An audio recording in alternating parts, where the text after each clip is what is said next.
What's up, guys? Welcome to Last Drop Podcast. My name is Nick Hemstreet, And I'm Ryan Oshner. and today we got Justin, aka Cigar Bond, on Instagram. Say what's up, dude. What's going on, guys? Thanks for having me. Yeah, thanks Thanks for for joining joining us, us. man. That's we're pretty stoked on having you. And I don't know if you have listened to any of our podcasts yet, but spoiler alert, Ryan and I have, especially like right before the new year, we had like, hey, this next year, like 2022, who would you like to have on the podcast? And you were the top two, I think, that we were like, dude, if we were gonna talk to anyone, like that'd be dope. And so Ryan, being a photographer, really It was like kind of a geek out session for me. So yeah. So yeah, no, it's pretty dope. So we just I appreciate it. I don't remember how we found you. I don't know if you were just like that the cigar algorithm, or if it could have also you own a Peter James case too, right? I shoot for Peter James Do you? on occasion. Yeah. So maybe because I have like Peter James, like they even said I posted once, and they were like, I have their first case, so like he's even like, dude, that's OG. I'm like, dude, I thought that was like the coolest thing ever. So I might have found you back then or something. I don't know, but ever since I'm like, dude, you shoot some pretty dope cigar photos, and I just want to make all my friends jealous when I'm smoking sticks, rather than, hey man, here we go, look what I'm smoking. You know? And it's out of focus. Yeah, out of focus. and it looks like, I mean, you're framing the shot, and you swear it's the same shot that you took and you look at it, you're like, it doesn't look anything the same. Like the angle is 3 degrees off, and it's just flat, as opposed to looking all buttery like yours gets. So I don't know.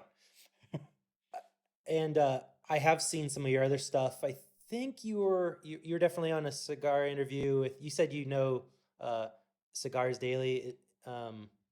You're Yeah, friends with those guys. Tim Swanson. Tim. Yeah. Yeah. He's a funny story about Tim. I got a lot of stories about Tim for another time. But when I first started getting into cigars 7, 8 years ago, 10 years, I don't even remember at this point. He owned a cigar shop really close by, and I used to go into the shop and get like $2 cigars so I could smoke with my friends on Sunday nights. So we would get like a big group of people together, and everybody would smoke, and I'm like, well, I need something. So I would grab the cheapest cigar. And then I started going on Instagram and seeing everybody post terrible photos. Yeah, like our photos. Terrible. In my photos. So I never said that. But No, but my photos. That's why we have you on, man. But I was like, man, I'm a photographer, and there's a need, so I'm gonna play with it and see what happens. So Tim was the owner of that shop, and we had become friends. And I said, hey, could I borrow some of your cigars from the shop to take pictures of? And he said, why don't we do this? I'll give you cigars, and you take pictures and give me the photos in exchange for the cigars. You can pick whatever you want. Has he I seen said, your "Sure." stuff at this point? No, Okay. no, I told him, like, dude, we need to do something. And I don't know cigars at this point. I'm like, I know nothing. So he picks out some for me. I take them home, I shoot, I give him the photos. And then he said, if you shoot for our shop, you can get a free membership, and then I want you to shoot content for our website. So I said, okay. So I started shooting photos for I don't even remember what, TNT Cigars, I think it was. And essentially I got to shoot and learn cigars in like a 6-month period. And that's kind of where it all started, which is really funny. And my old stuff back then was terrible. Like, if you scroll all the way to the beginning, you'll see some of the early stuff. But that's kind of how Cigar Bond got started. That's cool. So what kind of photographer were you before you got into shooting the cigars then? Was it always product photography, or? where you do like landscape, boudoir, families. Yeah, so I actually do photography and videography, and I do both pretty efficiently. So when we were in Portland, I did a lot of both. So I did a lot of stuff with Portland Fashion Week. I did a lot of stuff in the music industry. So when I was in Nice. Portland and when I was in LA, like I worked for a record label in Portland for a little while. And then when we were in LA, I shot a ton of behind the scenes stuff for a lot of well-known hip hop artists. Very cool. So it was a lot of everything. And then it got to the point where I took cigars on as a hobby. And unlike models, cigars don't talk back. So it just kind of kicked off. And I got gradually better at it and then started shooting more than just cigars. I have another Instagram that's more of my personal one, but shooting a lot of books or pens or EDC stuff or, whatever the case may be. But product photography has quickly become something that I enjoy and have been able to get a little good at. So That's awesome, dude. So you do it full time. You're a full time photographer then. I mean, so I am a full-time videographer, okay. and then Cigar Bond is just a hobby. And Make a little bit are, of side are money. are you a freelance videographer then, or do you work? So for I'm not. I work for a ministry out here called For the Gospel, and I Okay. do all high-end video production, Sweet. really cool films and stuff. So Okay. Are you a Christian yourself? I am. Yeah. Awesome. Awesome. Cool. Yeah. So it's an amazing job. I love it. And then the cigar stuff. Typically, it's the weekends where, at this point, I'm able to shoot for cigar companies, and I'm hired on to produce content for them, and that helps bring in a little bit of side money and helps us buy our house in June, hopefully. So Very Dude, cool. that's awesome. yeah, Looks like you get a lot of cool free shit too. I don't know if I can say I get it Yeah. for free Yeah. or Okay. not. Yeah. but- Yeah. Have you- It's so yeah. Have you been contacted by specific companies to shoot a cigar or a product for them because of what you do with Cigar Bond? Yeah, so right now I shoot for a handful of companies. Drew Estate is one of my big clients. Nice. So I get to shoot content for them. Davida. And there's just so many that I've shot for. It's hard to list, but yeah, I don't have a short amount of cigars. So if you guys come out to Phoenix, cigars are on me for sure. Well, I'll be there next week, so hopefully we can meet up at one of the cigar shops. Sounds like we're kind of close to where I'm going to be and you're going to be. So For sure, And yeah. you also, we know you're a gun guy, so there are also a Yes. couple people I follow that there's some like gun training, like carbine classes and stuff like that. I've been dreaming of going to and down there. That'd be dope. I'd love to meet. There's just something about cigars and guns that Dude. just go so well. that's going to be my weekend out there. Yeah, totally. You can't have a bad time shooting guns and smoking cigars. This is not impossible. No, Yeah. Impossible. And yeah, I think we've talked about it'd be really cool to eventually contact Tim and have him on the podcast and that kind of stuff. That'd be fun. Where's his shop at? oh man, his shop is really far from where I am, relatively speaking. It probably takes me. I could probably get there in 40 minutes. Is he North Scottsdale? It's like North Phoenix, Okay. like north Further west. Yeah. Yeah, Okay. So it's far But enough. It's It's far for a cigar shop. Like you wouldn't go there to buy cigars, but no. see, 40 minutes doesn't seem like at least in Denver. So everything, Denver's like bloop, dropped in the middle of a pond, and then there's like nothing around it. You know, we're like isolated. So The Phoenix area is very, it's very spread out though, is it? but their Mhm. highway It is. systems out there are so much better than Denver. Oh, dude. Like Takes you Denver is the worst highway ever. The 101, 202 out there make it a breeze to drive around. Yeah, so right now it's about a 52-minute drive from where I am. It's what So about it's a little ways. 8 Gotcha. o'clock out there right now? Yeah. So no traffic. 40 That's- minutes without traffic. So Dang. it's, Yeah. but it's if you a little plug for Tim, if you're in Phoenix, go to Cigars Daily HQ. He's doing some awesome stuff out there. Yeah.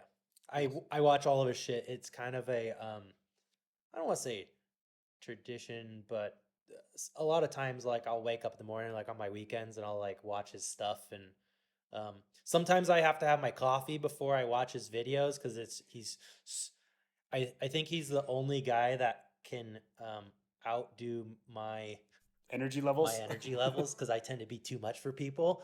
And I'm like, Tim makes me like, all right, this guy is like, he's good to go. He's wild. But no, I think that's why he has like such a large personality in it, you know, in the best of ways. And I think that's why he never meeting him before, I bet you he has a plethora of people around him that are drawn to him because of his character. I assume, you know. Yeah. You just kind of get that from him at least. But yeah, man. Before we fully dive into the photography, let's talk about what we are smoking. Yeah, what are you smoking? So I am smoking the 2022 Improvision from Avo that they just released.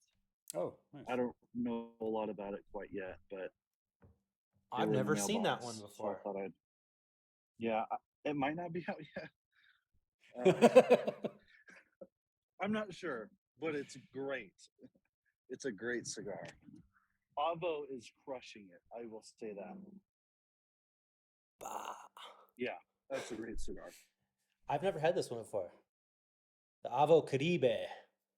I'm actually looking it up to see what tobaccos it has in there because it's quite interesting.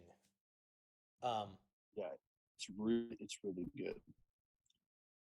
So is that So they came with a lighter version and a darker version. Again, I don't know the wrapper. I don't know the filler. I just grabbed it and cut it and lit it, off the sales? Yeah, and it's amazing. dude, So, I I haven't recommend it. I haven't had a bad Avo. The ones that I've had, I'm just like, dude, these are freaking amazing. I haven't had one in a very long time. I need to pick some up. They're slept on for sure. Yeah, they're not, and they're not. There's a lot of cigar shops, at least here locally, that don't have them. Like they don't carry Avos. No. And so you have to go to certain places that they always have them, but but I don't think that they're like Davidoff where you have to have a, you know, distributor, you know, at least from what I've understood. But yeah, they're not harder to find, but you got to go to the right places. It seems like, at least here in Denver. Yeah, in Phoenix, Arizona,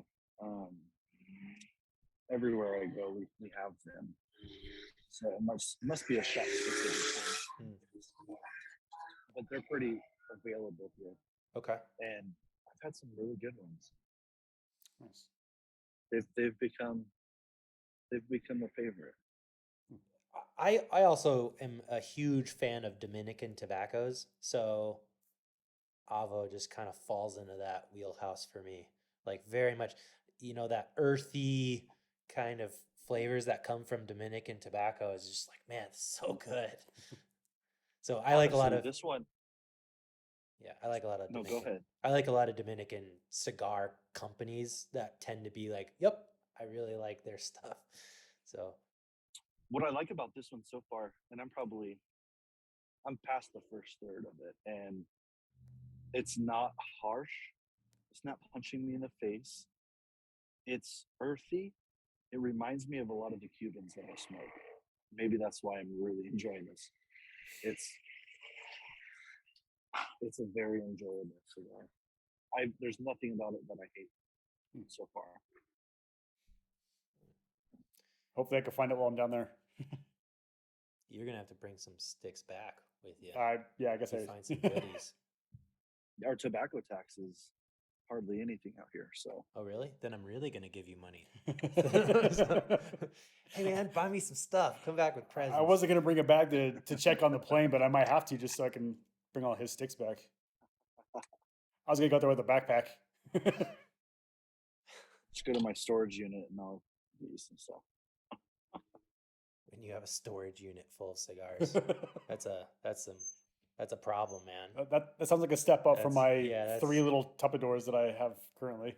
Yeah, I mean, I started with a Ziploc bag and Boveda, and I had my 6 cigars in it, you know. And as time went on, it grew and grew and grew, and now I use those 120 quart coolers, Yeah. Okay. humidors, Nice. and I have 4 full ones in my storage unit. That's crazy. Dang. That's awesome. That is really cool. But you don't have to worry about seasoning them. You don't have to worry about. You just throw Boveda in it. I check on it regularly, but they work perfect. You don't have to overthink it. Yeah. Yeah, I love those. People overthink it. I always use the analogy of a fish tank. Like, I don't want to keep a fish tank. You know what I mean? I want something that is. So I do a Winador, and before you could buy Winadors on Amazon, I had to go on Winador.com and I had to have like custom shelves made for mine, because now you can buy them for $130 on Amazon and be good to go. But at least here in Colorado, indoors, I don't even have to turn it on. I just use it as like the sealage is good, and once again, I don't have to think about it. I know it's going to be good every single time I keep that thing open. Unless I were to keep that door open for a couple hours, you don't have to worry about it. Yep. And it's nice. Yeah. So Ryan's smoking a cigar that he's been wanting to smoke for a while. I went with my father Le Bijou, and I'm loving it. I was actually shocked. We did the Fonseca was my father last year, and total pepper bomb. I mean, I love pepper, and that one was intense. And I had heard that this one was even a fuller flavored cigar.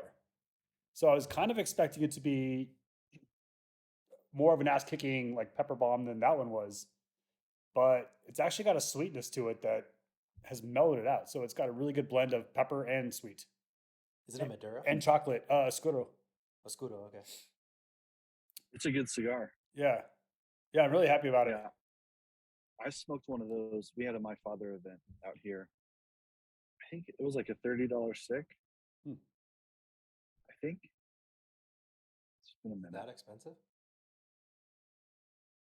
Might have been a different one. I think this one was about 16. Okay, it must have been where a I different picked it one. up, but Which one was it? Whatever it was amazing. My father was the first full box of cigars that I purchased back in the day at that cigar shop. Nice. And it was fantastic. And I still have a couple cigars. The first 2 boxes I purchased, one was a box of my father's. The second box was what was it? La Gloria's. I can't remember which one. But I have a couple. Yeah, it might have been the number 4. Can't remember. Whichever one it was, I still have like 2 or 3 of each of those from like 7 or 8 years ago. Nice. So I'm like, I wonder how they're going to smell. I would definitely buy a box of these. These are really good. Have either of you guys ever smoked a cigar and got bananas? I don't think I've ever got banana. Like, I'm tasting like like the banana, the dried ones you get in like the trail mix or whatever. Oh, yeah. It's Banana interesting. chips. Yeah, banana chips. There you go. Yeah, it's interesting. I don't think I've ever smoked a cigar and like banana, but like in a good way. It's subtle, but interesting. In a good way. Yeah, in a good Yeah. way. Yeah. Good cigars though. Real good cigars. I love smoking cigars. It's a good time. We did not. When get you're in enough. Arizona though, during the summertime, you have to pick what you smoke carefully, especially if you're going to smoke outside. Why is that? Just because if you come out here and it's, I mean, at nighttime in the summer, it will be 98 at night, and if you're smoking something thick and heavy, it's just going to punch you in the face, Gosh, and it's not going to be enjoyable, unless that's your thing. Some I'm people not a like to big get punched punch in the face kind of guy. I don't like getting punched in the face. Let me get an ashtray real quick. Okay. Nice. Yeah. While he's grabbing an ashtray, I think the cigar shop that me and my buddy usually go to is Fox Cigars. I want to say it's in Mesa. It might be Chandler. It's Gilbert. Is it Gilbert? That's right. Yeah, that's the one, the shop that I go to. Okay. There's two. Well, there's two. There's a Fox in Gilbert, which I think is the best one, and then there's one in Scottsdale. Oh, I didn't know they had a second location. Okay. So is that where the My Father event was? It was, yeah. They seem to have a lot. I think it was 4 or 5 years ago, but I went to. It wasn't a specific cigar. I think they had 3 or 4 different companies there, but it was Salsa Tequila was the pairing. So that was kind of more the theme. And then I think they had like maybe 4 different cigars there. Yeah. Companies, but Yeah, yeah, their events love are great. Fox. They're a great shop. I actually work from home, so oftentimes my home is Fox Cigar Bar, Nice. You probably see which my is nice. yeah. You and my buddy have probably been there at the same time. I mean, he's there a lot, or it used to be a lot. So Yeah, and they have a really good bourbon selection. Like they do it right. They have pretty much anything you could want. yeah, their bourbon selection there. They Fox cigars in. Yeah, you'll have to come out to Arizona one of these trips and check it out. they run through so much product of everything. They get whatever they want. Like Drew Estate, you have to carry X amount of whatever to get the legal line, and they pretty much get it instantly when and they're at the top of the list, so they'll get whatever comes out first in Arizona just because of how much product that they put out. So Damn, that's crazy. That's awesome. So I want to talk about some photography. Is that what we were going to talk about? So we're talking about all kinds of stuff. what is photography? Photography?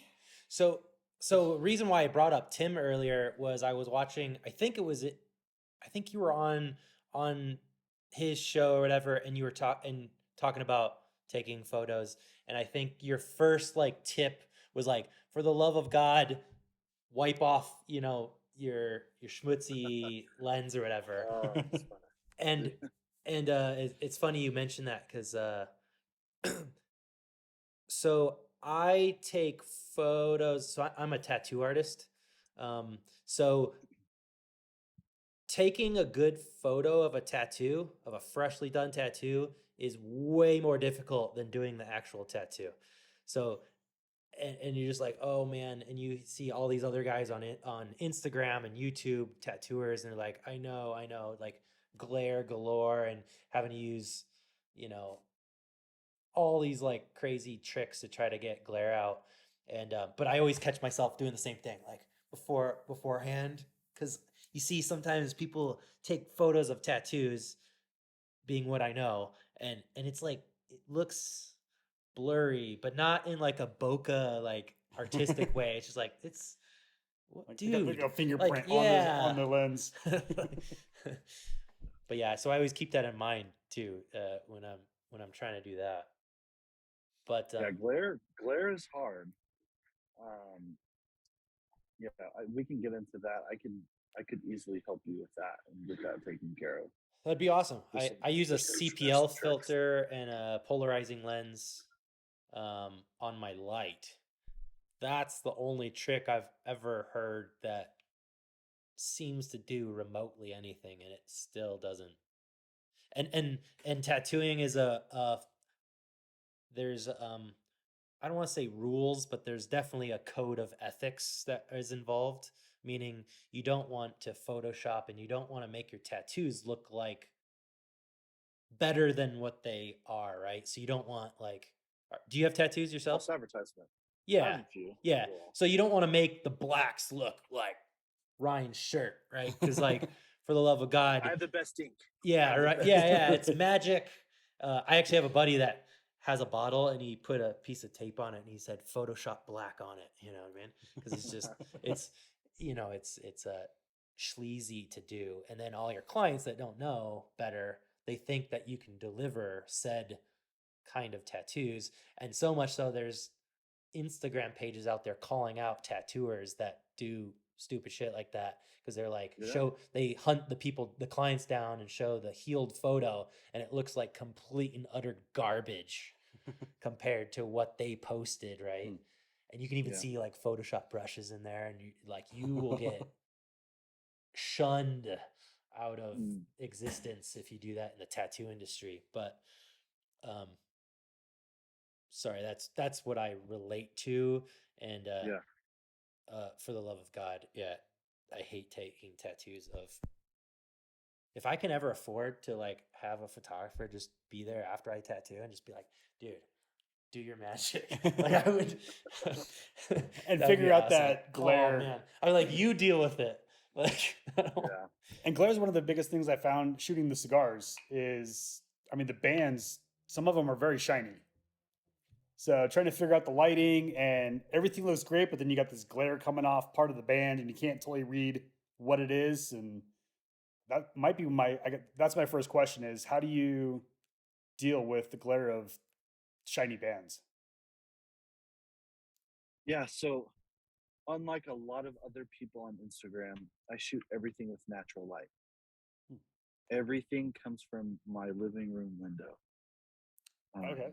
So the time of day that I shoot is limited. When I can shoot is limited. Um, so I use natural light as my lighting source, and I also diffuse my window. So I want my window to give me the softest light as possible. So I will put stuff in my window, diffusion in my window to take that light and make it softer. So essentially, to make for those who aren't into photography or is just getting started, think about the sun. The sun is your light source. And if you're outside at noon, it's harsh, it's bright, shadows are super intense. But then if a cloud comes in front of it, all of a sudden everything is even and beautiful. No shadows, there's nothing harsh. That's what you're doing. So you're trying to put something in front of the light source to diffuse it, to make the light wrap around. So a lot of shadows, a lot of glare is going to come from a sharp, intense light source that's not modified. So you want to modify it. You want to get one of those 3-in-1 reflectors, right? Unzip it, and then it has that sort of translucent thing. Yeah. Stick that in your window, you know, stick it in your window and then put your product close to that, put your tattoo close to that, and everything is going to be soft. Nothing will be harsh, and it will be the most beautiful light that you get to live here. Interesting. Yeah, I was curious if you had. I've done product photography once for Haley Strategic out there in Arizona, and they had the room. I mean, it was like patches and gun accessory parts. So they had the big, like the white wall kind of set up. So you're kind of blowing out the white background and the shot. I mean, it was all flashlights and everything that we've shot with so far that we're using right now is 2 LED panels. Mm. So kind of harsh. Yeah. So if I were to use a light, so for example, I also do video. and I do a lot of interviews and a lot of talking heads, and I mimic the window. So whenever I light something for video, I do it the same way I would want my photography to be lit. So if I had to shoot with lights, which I have lights, I would shoot it. I would try to replicate a window. So if that bounce makes light, sense. like bouncing off a wall before it gets to your source, or No, because that helps. Yes. I'm trying to find some pictures on my phone to show you an example, but I I would just get a really big light box modifier. So the bigger the light source, the softer the light is going to be. And then you put it up really close to whatever you're shooting, and it just wraps around so nicely. so it's literally have- the opposite of your photography. Well, yeah, I was gonna say it'd probably almost be better just to have my, excuse me, light set up with a softbox on it, and not use the flash. Just use the modeling lamp as the source.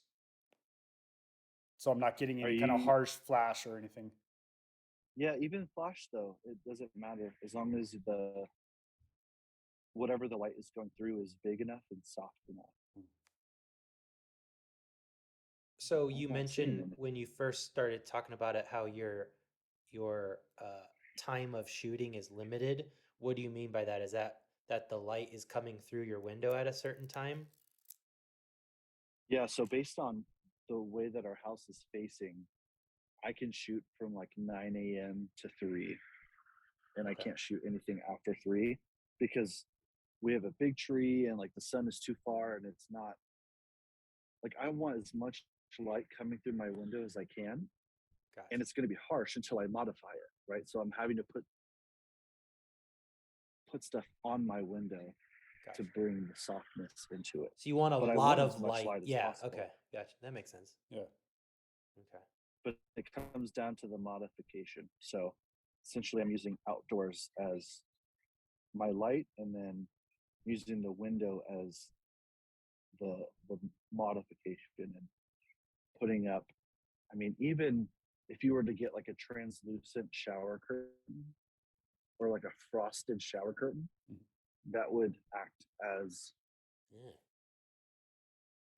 modification. So or there's what I've done before too is going to Home Depot, and those shades that you can pull down, pull up, and pull Yeah. down, and it's just fabric. So getting I don't know what the right term is for this, but you pull it down and it just makes all the light in your house soft. So it's not clear. It's white, but light still comes through, and it just disperses it like a big cloud. Would That's a what you're- would a what like you're a looking white for. white bed sheet work the same way, or Mhm. would that shadow everything Yep. too much? Okay. Yeah, I mean, it depends on how thick the sheet Yeah, is, okay. right? So Something. even in video or photo, or if you were to go into a video rental store, or you're going to buy diffusion, there's different stops of diffusion. With certain stop boxes that you get, they'll include different opacities, so to speak, of diffusion. So if the light is really, really strong, you might want a thicker diffusion because you want to soften the light as much as you can. But if the light isn't strong enough, then you're going to want a thinner one, so it doesn't have to work as hard to get through. Gotcha. But once it hits the diffusion, it just expands and makes everything look beautiful. So literally, if you were to go on my Instagram, every single photo is right next to my window. Okay. And is there something you look for in terms of light direction, like that you tend to prefer? Like, I mean, coming straight from the side, or I only have experience in like portraiture, so like Rembrandt lighting and like that kind of stuff. So when it comes to photography or product stuff, then I would be like, I don't even know what I'm looking for. Yeah. So because I'm a video guy too, I shoot everything Rembrandt. So when it comes to lighting, cigars, I'll probably do the same thing Okay. without thinking about it. Yeah. But even then, I play around with it. Like, sometimes I'll have the cap of the cigar facing directly at the window, so shadows are going to fall. So I'm looking at, okay, maybe I'm going to turn the cigar a little bit more to the right, and that's going to create more Rembrandt. Or, but the box is there, so I gotta. So it's just manipulating and finding what works really well. Some cigar bands are absolutely terrible to photograph, no matter which way you turn the cigar. It's so difficult. So it's manipulating, and it's just making it work. So there isn't like a one specific solution that I'm gonna do. It's all gonna change depending on what I'm shooting, which angle I'm shooting, um, and making the most beautiful picture as I can. We were talking before we got started about, you know, how creative can you get in terms of, oh, I want to adjust, I want to make everything in the photo cyan, or like really like crush the blacks and just make everything super dark and contrasty. It depends on what you're going for. If it's just your personal stuff, you can do whatever you want. But if you want to work with clients, you have to represent their product as accurate as possible, just like what we were talking about with the tattoo work. You have to represent it and make it look as close as possible. You're able to maneuver and change a bunch of things, but at the end of the day, you have to represent the product accurately. And if you can accomplish that, you've done your job. In my mind, I want people to look at the photo and want that cigar. That's my goal. I think you're successful because everything, Oh yeah. everything you take a photo, I'm like, dude, I gotta try that. But yeah, at the end of the day, I want the people seeing it to say, I can see that cigar on my table. I want that. That's why I'm not doing everything on white backgrounds. Like I'm not shooting e-commerce for cigars. I want to show cigars in Lifestyle settings that could be your setting, that could be your space. So that being said, it's all the accessories. Yeah. Okay. So that kind of brings me to my question: is every photo you take, it seems to be with some things tend to be the same. Like I've seen, you taking a couple photos of Peter James and that, that kind of stuff. But it seems like a lot of your photos are so have such a variety of backdrops behind it.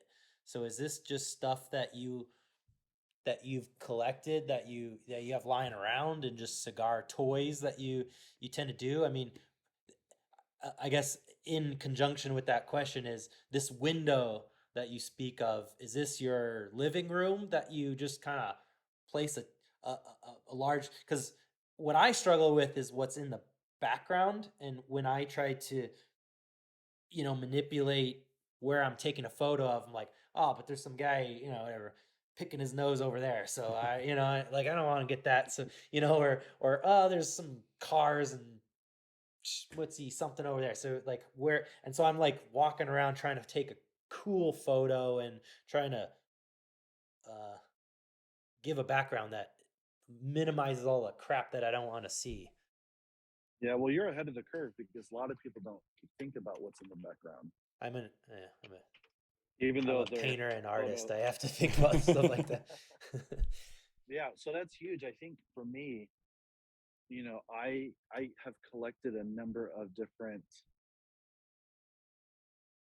surfaces to shoot on. So I'm able to switch things up that way, whether it's wood or marble or cement or whatever it is to create texture. I've accumulated that. Accessory wise, I choose specific accessories that I personally use. I have so much more stuff that I don't personally use that I have. I'm not going to include it because it's not what I have. Like I want to show on my Instagram, I want to show what I use, what I like, and what I would promote essentially. So I'm never gonna. I won't shoot. I will shoot stuff that I will never use, but I'll never post it if I'm not going to use it. If that makes sense. Yeah. If I don't endorse it, I'm not going to promote it on my page. I want to show people the things that I use that I think are quality and that I would recommend myself. Hmm. But so everything is in my living room for the most part. My wife is a photographer as well, and our house, we're trying to make everything. We joke about this, but we want everything to be photogenic. So no matter where we are in our house, uh, we want it to be photogenic. We want to be able to take a picture of our coffee anywhere. You know what I mean? That's We want cool. to take a picture of that watch wherever. So because we're both photographers, that's always in the back of our mind when we're doing our interior design or whatever. So, for example, the house that we're getting, the renovation process is going to be very, very particular in how we organize and decorate everything. That's cool. Yeah, I feel like that's the biggest struggle that shooting at my house or apartment personally. It's so basic. I'm gonna have like one table. I don't have anything in the background. So once I've shot a table a couple times, I'm like, I can't keep shooting this. It's gonna look everything's gonna look the same. So Yeah. building a For variety. yeah. For tattoos, that's not a problem. No, and I'm not trying to toot my own horn, but my studio is very much my style without anyone else's, meaning, my wife or anyone else. So it's very much me. And even my clients, when I went, so I have my own private studio. So it's my clients that existed before I opened that. They're like, oh, I see what you did here. This is it's very you, I mean, it's all the stuff that I like, that inspire me, that, and that are, I want to go in there to work and I want to be, inspired by my stuff, my cool shit. Oh, for sure. So, sorry if you keep seeing me look up. It's because there's spiders up here and I'm freaking out. Like, we're just waiting for one to come down into the frame. That's what I'm like tripping out about. Go get, grab a broom. Yeah, go get a swat broom them and away.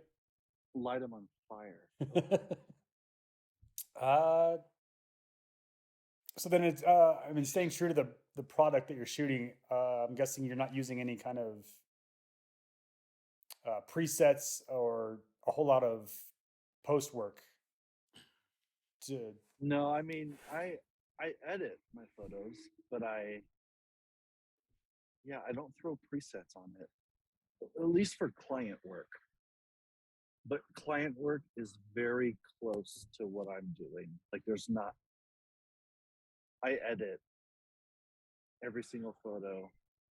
I don't throw a preset on it. I'm physically editing every single photo that I do. And I guess my style is what you see. It's not doctored up, so to speak. Like, I might clean up some dust. Like, oh, there's some dust specks. I'm gonna take that out. Especially on black stuff. Like on lighters, you'll see on photos, oh, there's like a little white speck. I'm gonna take that out. But I'm not gonna Photoshop anything. I'm not gonna manipulate anything to make it look anything other than what it's supposed to look like. Because I feel like I've seen on just random posts, and obviously most people are probably using a cell phone. Was it filters? I mean, everybody uses a filter these days, and it just seems overdone. Or you could look at it and be like, oh yeah, that's definitely got a filter of some kind on it. Mm-hmm. And I'm waiting for the day that you see like a lighter photo and it has like, I don't know, dog ears on it, because it's, like somebody use like a Snapchat filter or something. Like there's cigars smiling at them. Yeah, because it's basically the same thing. Because it's like, dude, it looks nothing like what It really does. Like, oh, we're in the Wild West now. Like, like you know. Yeah, and I feel like I guess Yeah. using like Photoshop. Do you use Photoshop or do you use another program or No, I use Lightroom for everything. Lightroom? Okay. Yeah, it seemed like presets would be the closest thing that people would use to all the filters on their phones, and it just seems like that's a terrible idea.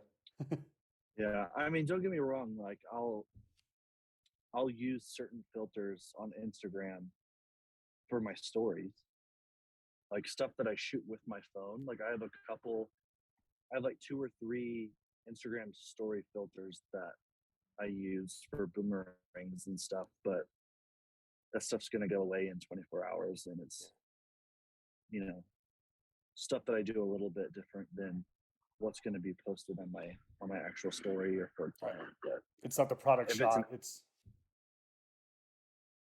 yeah, like for me, like I did a boomerang of this new cigar that I'm smoking, and there was a custom filter that I used for a boomerang, but that's not. not a product shot. Yeah. So let's say you go over to your buddy's house that you have, your guys are all going to smoke cigars, and you want to take a photo over there, and you don't have controlled situation of a like, window at a certain time of day. It obviously isn't going to be as nice and as much care taken to your ones that you're editing and whatever. But let's say you're right there. You want to take a cool photo to send to your friends. Look what I'm doing. Make all your friends jealous. Um, what what would you look for to make the coolest photo you can? Mm. And Yeah, from your so phone, because I think I'm coming from like the most, I'm not carrying a DSLR around with me, right. Yeah, so if I'm going to shoot a photo with my phone, the chances of it going on my actual feed is very low. Most of the time, it's going to just be in my stories. But even though I'm going to post something in my stories, I still want it to look good. So Right. I will use my phone. And I think the biggest mistake, like I was at a conference a couple weeks ago, and I was taking a picture of one of the speakers, and the guy next to me was like, "Man, you know what you're doing," because a lot of people will just take up their phone and just take a picture, right? Right. But what I do and what photographers will typically do is they'll they'll frame their image. You hold down on the subject, and that locks it in, right? But it's still way too bright and overexposed. So you just pull down and you bring down the exposure until it's exposed correctly, and then you shoot the photo. And then you still pay attention with what's in the background and the lighting. And if the lighting is on top, then it's manipulating it to where it looks good. Or if it's from the side, you might need to move some stuff out of the way and position it a certain way. But for the most part, if you know how to take a picture, and I think shooting a DSLR, and I mean, a lot of people don't shoot DSLRs anymore. They're just, these cameras are insane. They're mirrorless. They're incredible. But if you know how to manually shoot a photo, aperture, shutter speed, and ISO, if you know how to manipulate those 3 things, you can shoot incredible stuff with an iPhone. Which are there ways to manipulate that stuff on an iPhone? Yeah, I mean, you can shoot raw, but even if you're not adjusting those 3 things, you're able to press down and hold it to lock the autofocus. You ever take a picture and all of a sudden, like the lighting and stuff is always changing and each photo looks different? If you hold down on the phone with your finger on the subject you're shooting, it's going to lock the autofocus. Nothing's going to change. And then you drag down the exposure, all of a sudden, you're sort of doing what you're going to do in a DSLR. Okay, it's doing it kind of automatically for you a bit. like sort of. Kind of, yeah. Interesting, because every time I take a photo of my tattoos, I'll like click there to focus, and then I'll hold my finger there and I'll drag down. So I'm exposing it, but then sometimes when I let go, if I let it go for a second, then freaks out. it'll freak out and then it'll light back up again, and I'm like, "Ah!" So I didn't Yeah. know that you could actually If tap you just hold if it, you hold it. I yeah, didn't instead know of that tapping locked it, it in. Okay. yeah, tap Interesting. it, but even go back and hold your finger there, and it might be like 2 seconds or 3 seconds. I don't know how long, but it'll tell you that it's locked, Gotcha. and it's not going to move. You can move your phone everywhere, and it's not going to change as long as it's locked, and then you can go up or down. Gotcha. Now, can you? I have a Android, so I don't know what the iPhones do. Can you get bokeh on your camera phone? And Yeah. Android? Yeah. Android? What is that? What is that? Well, Yeah. um, Trust me, man. I bust his balls about it all the time. Trust me. So yes and no, right? So like with iPhones, I have no experience with Android. I think the Google Pixel has a good camera on it, but within the phone itself, a lot of the bokeh, like portrait mode, right? It's all digital bokeh. Yeah. It's all digital. It's not good. They brag about, oh well, you have a 1.4 aperture on your iPhone.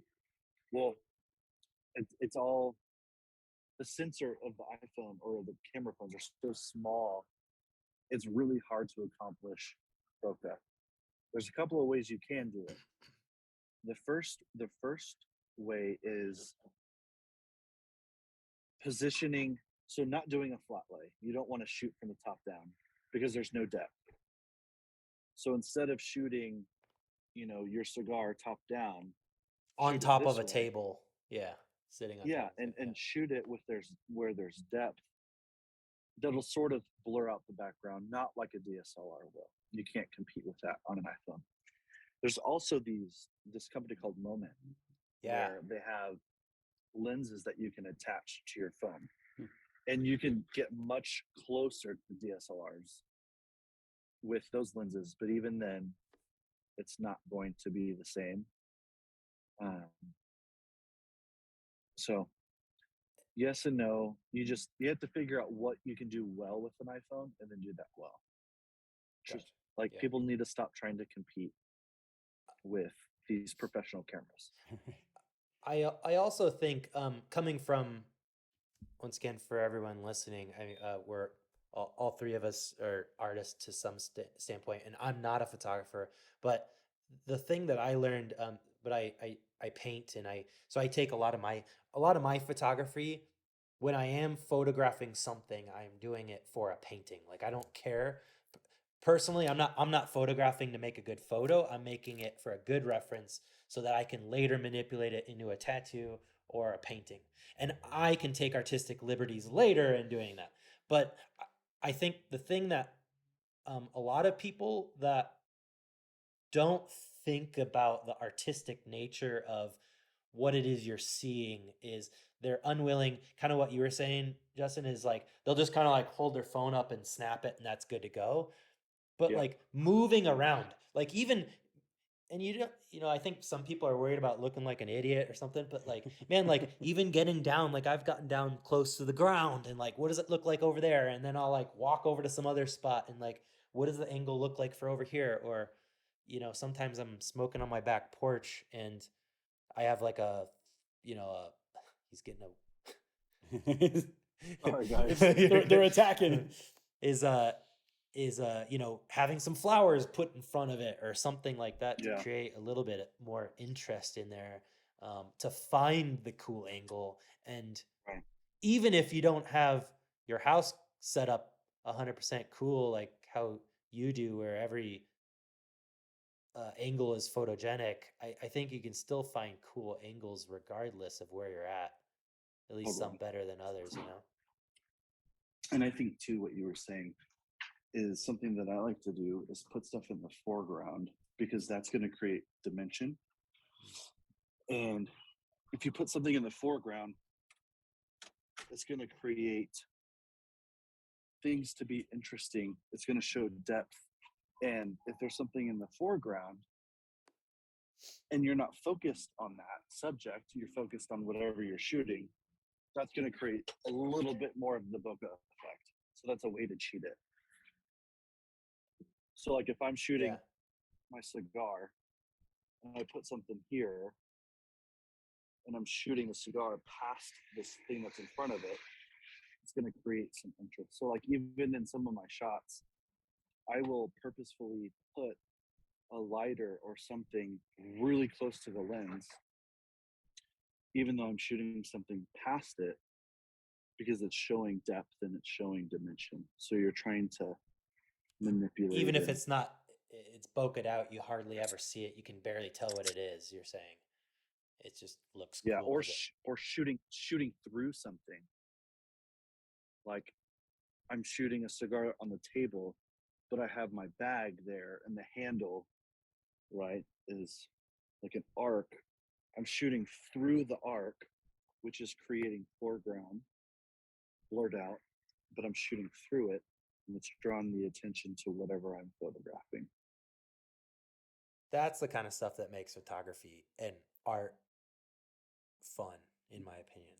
Manipulating the surroundings and seeing things the way that forcing yourself to see, because I'm a firm believer. I don't know about what you feel, Justin, but I talk to Ryan about this all the time. Is like, my wife is not an artist, and I will bring things up to her. I'm like, look how cool, we driving down the highway, like, look how cool that barn way off in the distance casts a shadow that's purple. Like, look how purple that shadow is. That's so cool. And she's, and I never realized that not everyone sees life that way. Regarding to, like, she's like, what? And I'm like, look how purple that shadow is. And it would have never occurred to her. And I think people are fully capable of seeing life that way, even non-artists. But it just takes, I don't want to even say more effort, but just you have to more slow. thought. Yeah, you have to slow down and in the actually moment. give yourself a moment to appreciate a scene instead of, oh, it's a cool sunset. What makes it cool? Yeah. What's creating that cool sunset? The way it looks off of a lake, or the shadows from a house, or whatever it may be. Yeah, totally. And Nick, I just sent you a couple photos of examples of putting, even if it's not big, putting something in front of the subject that you're taking a picture of, Oh yeah. and it just creates more dimension. Doesn't just like, Yeah, so like, turns out the thing that's there is the handle of my bag, or like the bottom photo. Sorry for the audio people, they can't see this, but like, that's the paper. The paper is up close to the camera, blurred out, and it's just creating depth. That's really cool. I mean, and for everyone out there and that is viewing this visually, how long did this photo? I mean, you just have some paper behind it. I mean, that probably took you, once you found it. I mean, that's not. I don't want to say it's easy to do, but it's not rocket science in regard to making it something that is totally crazy. You don't need materials galore to do that, huh? Yeah, it was the paper, the shipping paper that came in the box. Yeah, that's awesome. Like, just not overthinking it, having fun with it. So did you just happen to set it down and like what you got, or did you say, okay, it's too crumpled up, and do you mess with it, or is that the overthinking? You for sure mess with it. Yeah. Yeah, you for sure mess with it, but like I had to hold up some of it to get it in the foreground. Yeah, I saw I that. had to hold it just to make sure it's right where I wanted, and to make sure that the shadows were hitting correctly and that there was contrast, natural contrast in the image. So there's thought. It's not just I'm going to put it down and shoot it, although sometimes it can feel that way because you do it so much. But there is thought behind it. There is Okay, what is this going to look like? Does it make sense? Is it distracting? If it's super distracting, you don't want to do it. It all needs to have a purpose for the image. I've done stuff where it's been distracting, and I'm like, I'm not going to use this photo. Yeah. Like it doesn't make sense. So all the elements have to have a purpose. Gotcha. They need to be pointing towards the subject, or it would be weird if I'm doing this photo with a bunch of black products, like my black Peter James or Project Carbon case, and my black DuPont, and my black Cigar Bond stand, and then I have a red apple. What is that red apple doing? It's not black. It's not, doesn't add anything to the photo. It's distracting. I'm not gonna have this yellow can of Kirkland sparkling water in my black accessory photo. Like, it just doesn't make sense. Unless the apple is important. If you're taking a picture of an apple, that'd be a cool photo of an apple. But right? If everything else is black, but yeah. Yeah, I'm kind of guilty of. I don't have a color range of anything I own. Everything is black. So He's a simplistic man. He just everything's black. I love black. Right now, and everything is black. No black lighter, black cutter, like black case. Like, I love black. So it looks so good in photos. yeah. I'm a sucker for black But- and gold. That's my I don't know why. I'm not even a big gold person, but when it's next to black, so cool. Like cool stuff like Yeah, black and gold, I think it's cool. black and gold is great. So again, though, you just want it to make sense. Just like you were saying, like you want to make sure whatever's in the background of the photo makes sense. Gotcha. Yeah, I think because I've been doing bodyscapes primarily for so long, I think I've almost lost some of that initial visual behavior that we were talking about. How you could see the purple shadows. Like, I see that, but I got so used to just shooting. And you shoot in black and white too. So yeah, and everything's it's all black background, and I'm lighting just a little bit of the body, and I've kind of lost the art of creating foreground and background and all the aspects that you bring into a shot. Oh, I'm kind of excited to relearn that again because I haven't used it for years. So For sure. And like, I'm learning too. Like, I've been doing a lot of study and asking a lot of friends in the industry who also do video about lighting for all of my video work that I do. And even that, I'm filming a talking head, and I need to light the person. But after I light the person, I need to focus on the background of the person, what's behind them. So adding practicals, a lamp. Does that lamp make sense? Okay, let's put that. Let's shine something on the wall behind that, on the other side of the lamp, to show dimension. Because with shooting, oftentimes it's like, I'm going to shoot it a 1.4 aperture and nothing's going to be in focus. Well, you still can see the background, and you want to create depth rather than just one flat image. A lot of times you're like, oh, that person's shooting on a green screen. It's because there's no depth. You can't see anything. It just looks flat. So by adding light, adding shadow, adding light somewhere else that's further back, you're creating dimension and you're creating depth, and it just makes sense. It makes it more appealing to the eye. It's more delicious looking. So even in the shot, I love the shots where you're just holding a bottle of whiskey and a cigar. The little tasters or something. Yeah. The little ones. And yeah, I guess it's that dimension that makes it pop, as opposed to just holding it in your hand and taking a quick shot and it looks flat compared to your stuff that does have that dimension. And That always bugged me every time I try to do that. I'm like, damn it, it just doesn't look as Yeah. as amazing as yours does. Yeah, and with the natural light, like even as silly as it is, right? Like I did some boomerangs today for the Instagram stories. I opened up my front door so I could have a light source into my dark house. And it's a gradient. It goes from light to dark. So it's not light and then pitch black. It's a gradient. So you can start to see the light dissipate, turn into shadow, and then turn into dark. And whether it's the product that I was holding in my hand or my feet that were in the image, there's depth and there's light, and it's sort of painting in a sense. You're painting with light. It's not a hard cut, it's soft and gradual, Nice. if that makes sense. Yeah. It's kind of hard to like describe a visual, Yeah. but just look at the pictures and it'll make sense. Yeah. Hopefully.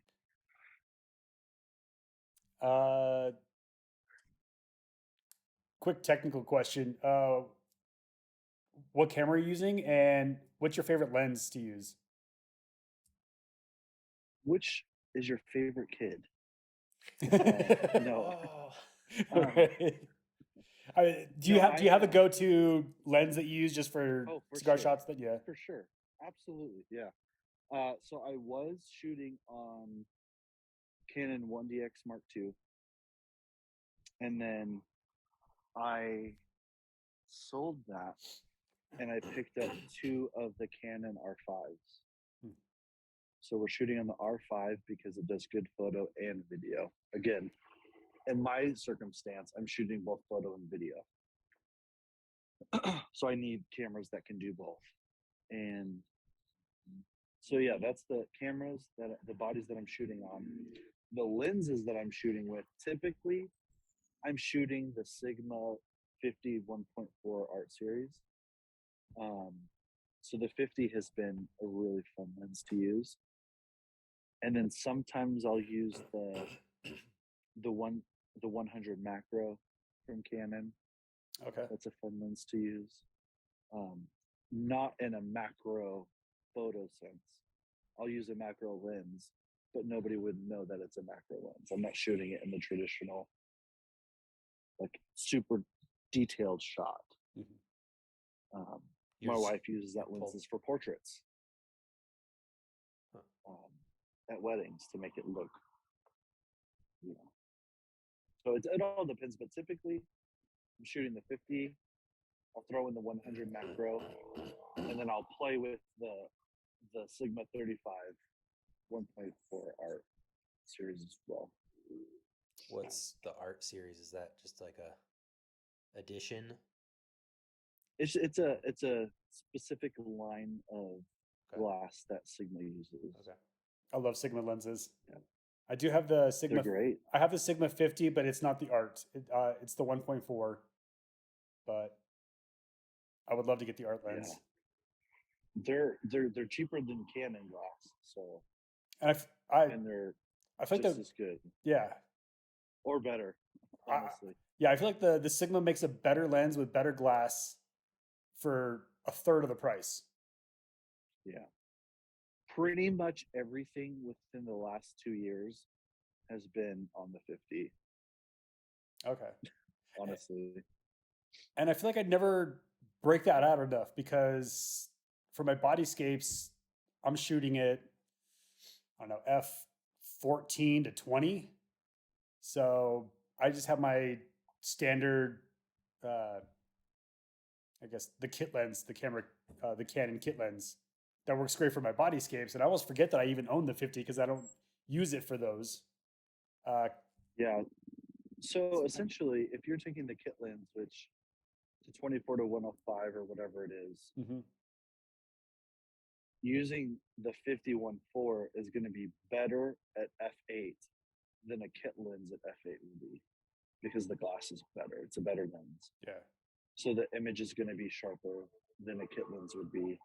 If you have a kit lens and that's all you have, that's great. Use it. Um, but if you have the 50, use it. Yeah, I need it. Anything with a smaller aperture, use it. It's going to be better glass in general, right? So like, I have a minivan, right? I'm in that stage of life. But if I were to get a truck, they're both cars and they both can go off road. One's just going to do it better. Yeah, it's time to break out my 50 again, I guess. Dude, 50's like, even from a non-photographer standpoint, like 50's fun, cool to shoot with, but I'm more into like portraiture and that kind of stuff. So 50's like, what isn't it like a 32 or 50 is like how your eye sees naturally? Is that what it is? A 50? Okay. I'm thinking because my DSLR isn't full frame, so it's a crop sensor, so a 32 is a equivalent of a 50, I think, is what I'm using. So Crop sensor, before I got into a full frame camera, I remember buying the Sigma 30 and it was so good. It was such a good lens. Sigma's just good. This ad brought to you by Sigma. You're right. Yeah, no. But yeah, Nice. break out the 50. I mean, but at the end of the day, the best camera is the one that you use. Yeah. The best lens is the one that you use. So if it's, this iPhone is the best camera that I have if it's the one that's on me. Well, You know? and coming from a non-photography standpoint, man, like there are so many cool, badass photos that are coming off of a phone now. They're getting just better and better and better and better. That, yeah, I see photos that you're just like, that's from a phone? Like, that's insane. Because they just, Yeah, they use it, yeah, and it's not always about the gear. You could have the best gear and have absolutely terrible photos. Right. So I have Or someone who knows what they're doing, give them any camera and it's gonna look good. So in the painting world, I have a close friend of mine that Ryan also knows, and where he got into fine art and stuff too, and we were joking because like my biggest pet peeve when I get asked is because I used to be this person too, mind you. So I'm not, I'm coming from playing devil's advocate here. Is I used to be the guy like, what brush do you use? What paints do you use? What blah blah blah blah? Because you have this tendency to think that that's gonna make you be able to paint like that guy.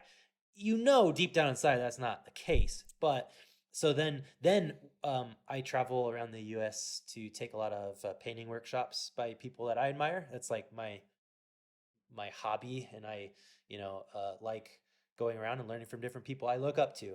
And you realize like these guys are so good. They could paint a masterpiece oil painting with the heel of their boot, like, and it would be, oh, you painted that whole thing with your elbow? Oh, like you would never, because they're good.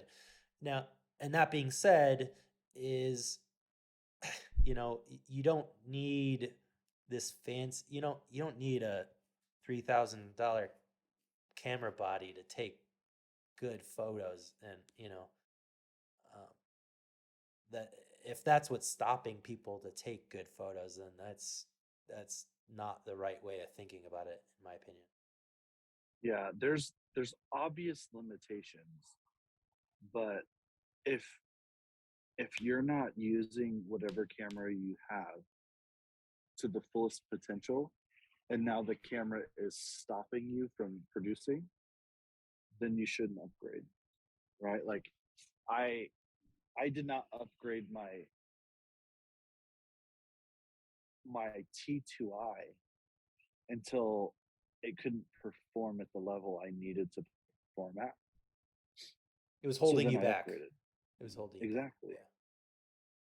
So then I upgraded, and then I kept that camera until I physically needed something better because I was being held back by what the camera could do for me. Whether it was the frames per second or the video capability or whatever the case may be. Like it's not about the gear unless the gear is actually holding you back. But if you just think, oh, this camera is going to make me a better photographer, you're lying to yourself. Like I'll compete with somebody who has a camera and I'll use my phone. Like I'll take that challenge if they think the camera is going to make them much, much better. And it's the artist, it's not the tool. Yeah. You know, oil painting, I've found I used to buy like every brush underneath the sun when I first started, which I think is kind of good in a way to where you know like what you like and what you don't. But like now I'll paint a whole oil painting in a brush, maybe two, you know, like it just doesn't, because I'll spin it, right, and I'll use a certain side and do that stuff. So it's but I think what you're talking about, I think photography is a different monster, meaning there are technical aspects that change it versus a paintbrush is a paintbrush, you know. Some are gonna drive you crazy, but yeah, I think photography definitely, gear can definitely make a difference if you're at that point. But I guess what I'm saying is, trying to come from a non-photography standpoint, is you could take awesome photos of cigars with your phone out with your buddies. And I know I can do them. I struggle with it, which is why we have you on the podcast, because you know way better than us. But just coming from a layman's perspective, I think that's important distinction to come to terms with. Yeah, and it's going to take practice. You got to take a lot of photos, and you got to play around and not be afraid to suck, not be afraid of taking photos where the lighting just did not work out. Like you got to experiment and play. And with photography, it's minor adjustments that make big differences, right? Like, oh, my window was completely wide open and it was super harsh. Oh, I put a shower curtain in front of it. Whoa, it looks so much better. Like it's little things that will make big differences. And it just comes with practicing and failing and experimenting. And you find what works. I've never put a shower curtain in front of my window, but if I had to, I would. Like it would work. If that's all that I had, I would do it. You'd make a cool photo from it. Yeah. So I think you just have to experiment and play around. And at the end of the day, you have to learn the fundamentals of photography. If you learn the fundamentals of photography, you can crush it with your iPhone or Android. Maybe not an Android, but you'll be able to do well. You will be able to do well. So what you're saying is, a lot of love if you have an Android, then you need to upgrade to an iPhone. If you have an Android, you should rethink a lot of things. I just am tired of seeing green bubbles in my text messages. What? For Android users, if I'm texting with somebody that has an Android, their chat is green, not blue. Oh, I see what you're saying. Yeah. I thought you were talking about in a photo. I was like, I don't think I've ever seen a green bubble in my photo. Yeah. I see what you're saying. Android cameras are actually better than iPhone. Yeah, that's what I thought. But yeah, if you want to airdrop if I want to, like, Ryan, send me that photo. It's like, damn it, dude. Just airdrop. I mean, oh, damn it. Airdrop, and then whatever. They send it, and then it's tiny. Yeah, dude. It's like they were made to never work with each other intentionally. Yeah. I'm gonna have my Mac computer. I haven't made the switch to the phone yet. It's an easy switch, especially when they communicate together. I mean, I'm just saying. Go to the Apple Store, get a phone. Maybe we'll see. No, So- no. Again, it doesn't matter what the tool is. Yeah. If you learn the fundamentals of photography, you will be fine. But also, I'm a firm believer that when you say, learn fundamentals of photography, I'm a huge YouTuber, given, I watch Tim and stuff. I believe that if you wanted to learn how to build a space shuttle, you could learn it on YouTube. Like you could you could do crazy stuff and learn insane things on YouTube for free. And I guarantee you if you YouTube photography fundamentals, I bet you there'll be plethora of good options out there, um, for sure. I know. learned on YouTube. Yeah, I'm all self-taught. Like I didn't go to school for this. It's just time and patience and effort. I think that's the biggest thing we've not taken is time. yeah. Usually, Sometimes we're in a rush. yeah, usually we're setting up for a podcast. We're like, oh, we need a picture of the cigar. Okay, quick. Set it up. Take a quick photo. All right, let's move on and do our thing. So, I think But with a little bit of effort, you can get a big difference. The ROI will be much bigger just by putting in a little bit of effort. And But again, it's what's in the background. How am I facing the cigar? How's the light hitting it? I'm going to put it in my hand and make sure the lamp is hitting it a certain way. yeah, Like, even though that's not ideal, and I would hate to do that, but if that's what we had last minute, boom. If you just know the fundamentals, you're able to stretch and make things look so much better in a last minute sort of scenario. yeah, I'm excited to experiment now. I mean, I never would have thought of the wrapping paper that comes in a box as something to set a cigar on. Oh yeah. Obviously, you made Anything. it look badass. So yeah, just tapping back into that Yeah, creative mindset. Yeah, like I took I'll send you another one, which was kind of fun. I literally took out the drawer of like one of our tables and I threw the cigars in there is that you? and created some interest. That's awesome. So everyone that's watching visually, yeah, it's pretty awesome, dude. Like, What a simple idea. Yeah, A simple idea to make 2 cigars in a drawer look cool.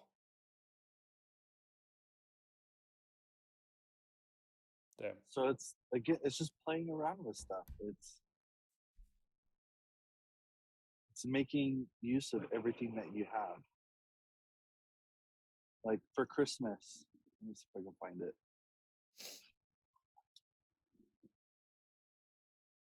Because again, right? So like light is going to hit differently if you put something in something that's going to cover up light. So in the drawer, light is going to hit it a specific way. And you want the light to hit it to make the product look as best as it can.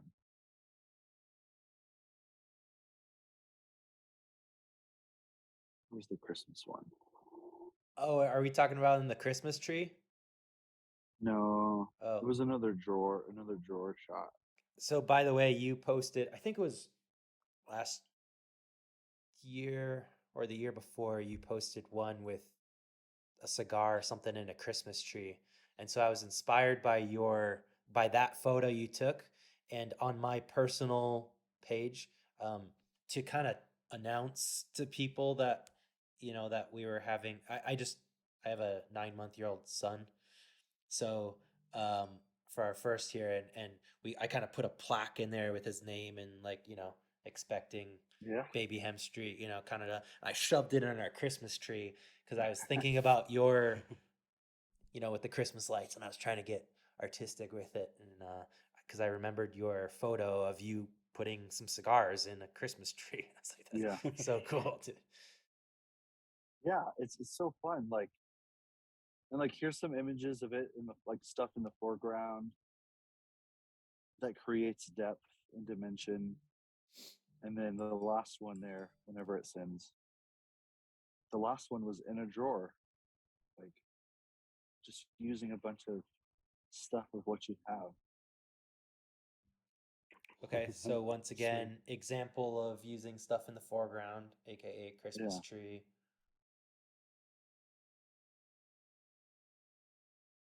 Yeah, dude.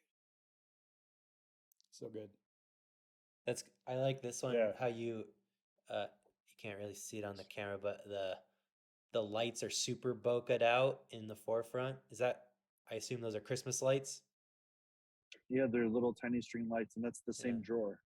Yeah, that's awesome. So like the light that's hitting it is coming from the window, but it's making everything on the sides dark because it's a drawer and it's blocking the light. Wow. Making something as simple as some I mean, I hate to to Downplay it a little bit. downplay the fact that we're smoking bundled up leaves here, but the fact that you can make something you know look that cool with a little bit of effort and time, which Yeah. I think we struggle with, is we just need to like allocate time to snap some cool photos and give us time before we podcast and stuff. Yeah. Yeah. I mean, think about the cigar itself, right? That isn't something that's quickly done. It takes a lot of time. It takes a lot of planning, and it takes a lot of hands to create a single cigar. So for me, I want to put time and energy into a photo to respect the people who've made the cigar. If they've put so Well much time and said. effort into making something beautiful, then I want to showcase that and not half-ass it. And I want to represent that cigar and the people who, I don't want to say slaved over it, but have put most of their life into creating something. I want to show that. Yeah, what do they say? Like, to make a handmade premium cigar, like goes through like 200 hands, something. I've heard that. Yeah. I mean, it really is. I talk to some of my clients because my clients know that I'm a cigar geek, and they're like, I'm like, it's literally a piece of art, and they're like, what? What do you mean? It's like, it's just, you have to, when you see what's involved with it, with you know, not even rolling it and growing it and knowing when to you know harvest the leaves and all that stuff, but even like developing what it's going to taste like. That is, I mean, it's culinary. It's It's chef-like. yeah, Yeah. very much so. And no, I like that. I like how you said that. Yeah, like the blenders are incredible, right? Like I want to take this leaf from this plant on this priming, and I'm going to mix it with a certain amount of this leaf from this plant with this priming, and I'm going to create this specific flavor profile. But this plant only happens once every 8 years, so now all of a sudden it's limited,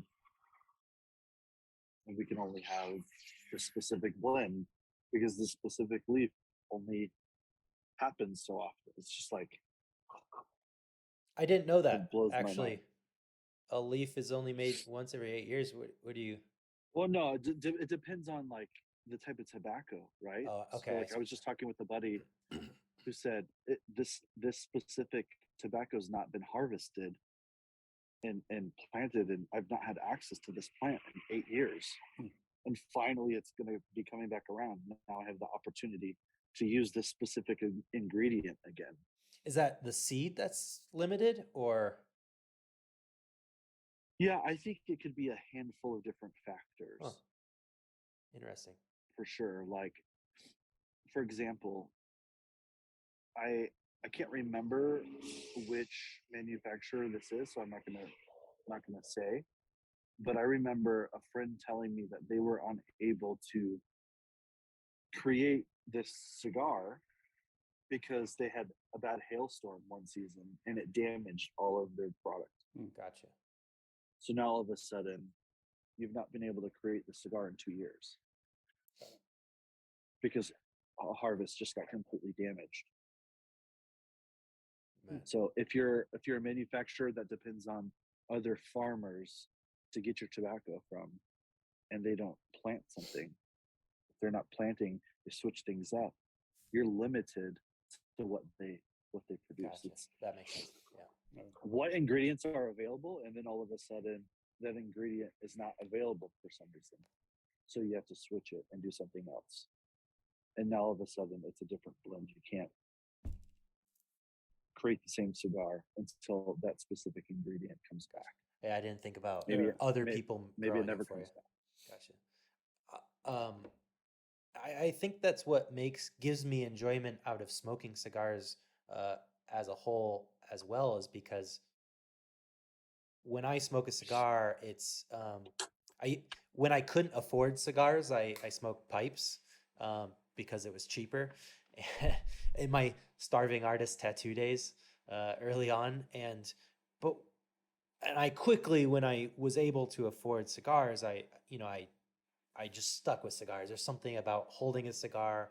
Um, and what's beautiful to me about a cigar, besides the artistic, culinary and the rolling of it, is that it takes me, like a Robusto cigar takes me an hour to whatever, an hour and a half to smoke. And it costs enough to where I don't want to put it down. So I am committed for that hour to an hour and a half to, as you said, enjoy what work and effort was involved in going through this process.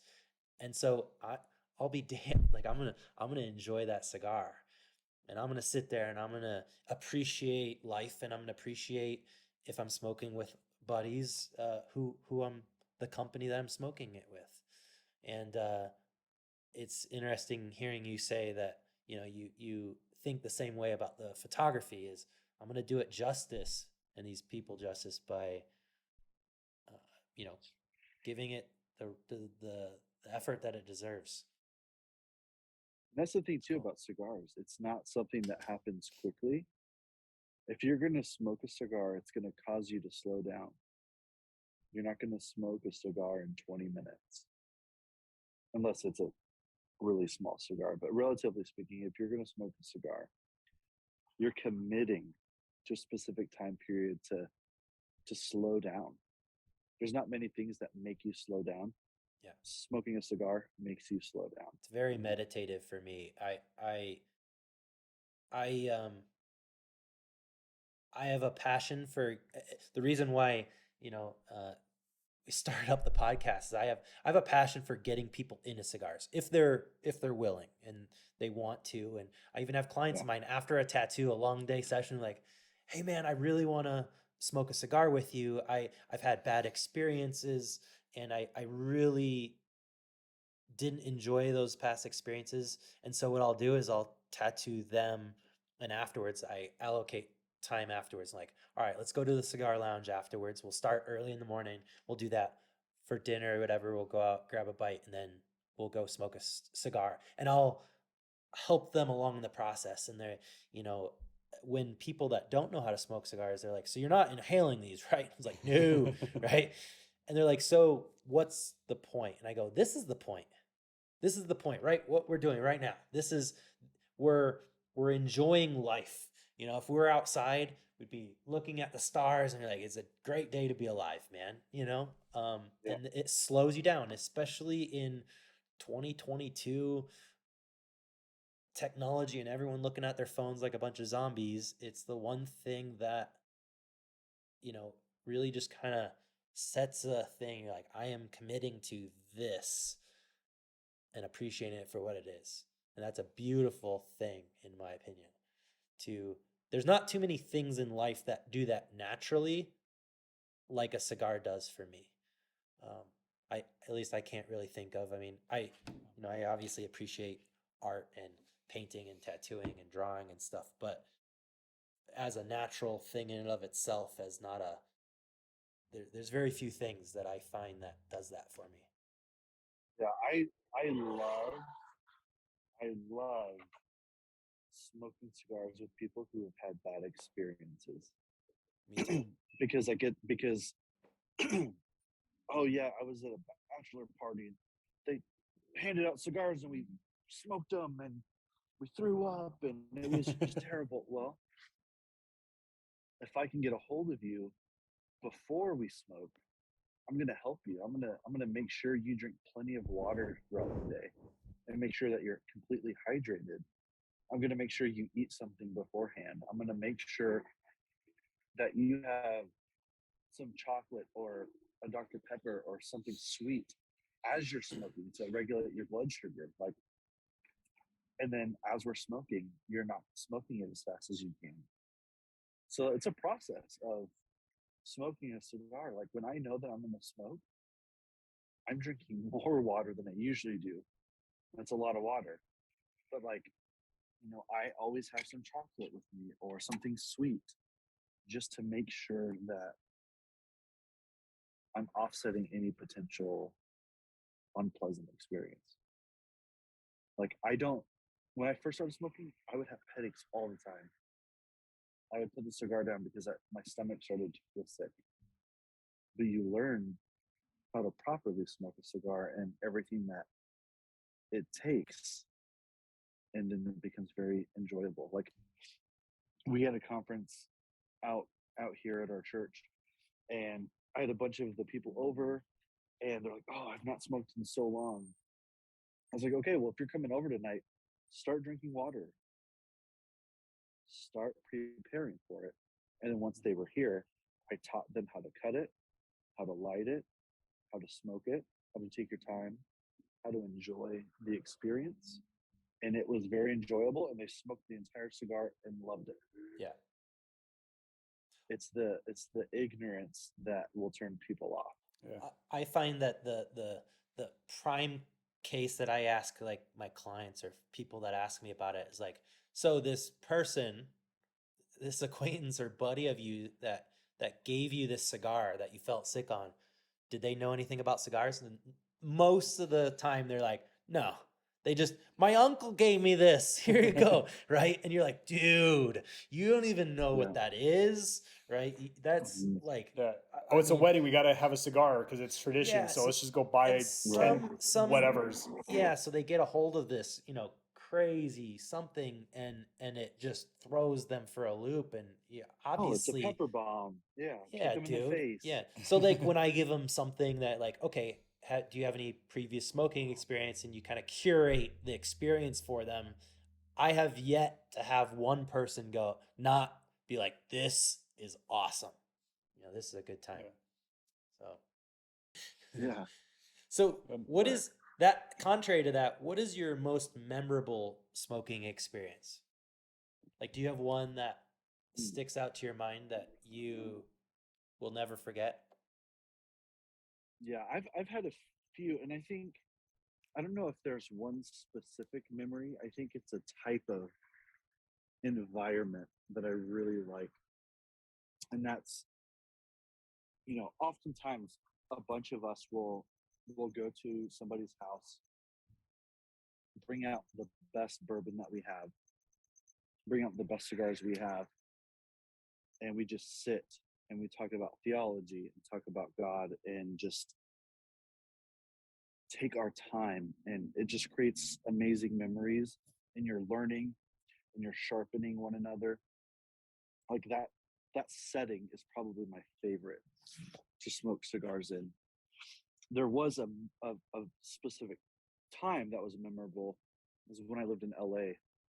We were doing some video projects with a hip hop artist, and we got to sit at the end of the day and smoke cigars with him, and that was pretty great. Are you allowed to say who that is? Yeah, it was Jermaine Dupri. all right. I know I've If heard you're of him. familiar. Yeah. I'm not a big hip hop guy, but I feel like I've heard of him. I'd probably know his stuff if I, you know, heard his music. But So he wrote stuff like some of the best songs Mariah Carey has ever done. He wrote them. mm, Um, he got inducted into the Songwriter Hall of Fame, and we got to go and photograph that event. And Sweet. um, but it was just cool because it's like what's interesting is cigars bring so many different types of people together. It doesn't matter if you're poor, if you're blue collar, white collar, rich and famous. This thing puts everybody at the same level, and it makes everybody slow down again. You know what I mean? And it just creates such a cool community where I don't know of any other type of vice thing, product that can bring all those kind of people together. And there's no, I don't know, no one's looking down at each other necessarily. Obviously, there's like a dark space in the cigar industry that I don't like. But for the most part, as a community, it brings everybody together. Doesn't matter who you are. Like we're smoking with coaches from Arizona State football, like, and everyone's equal. You know, it's a really cool community that I don't think a lot of people understand.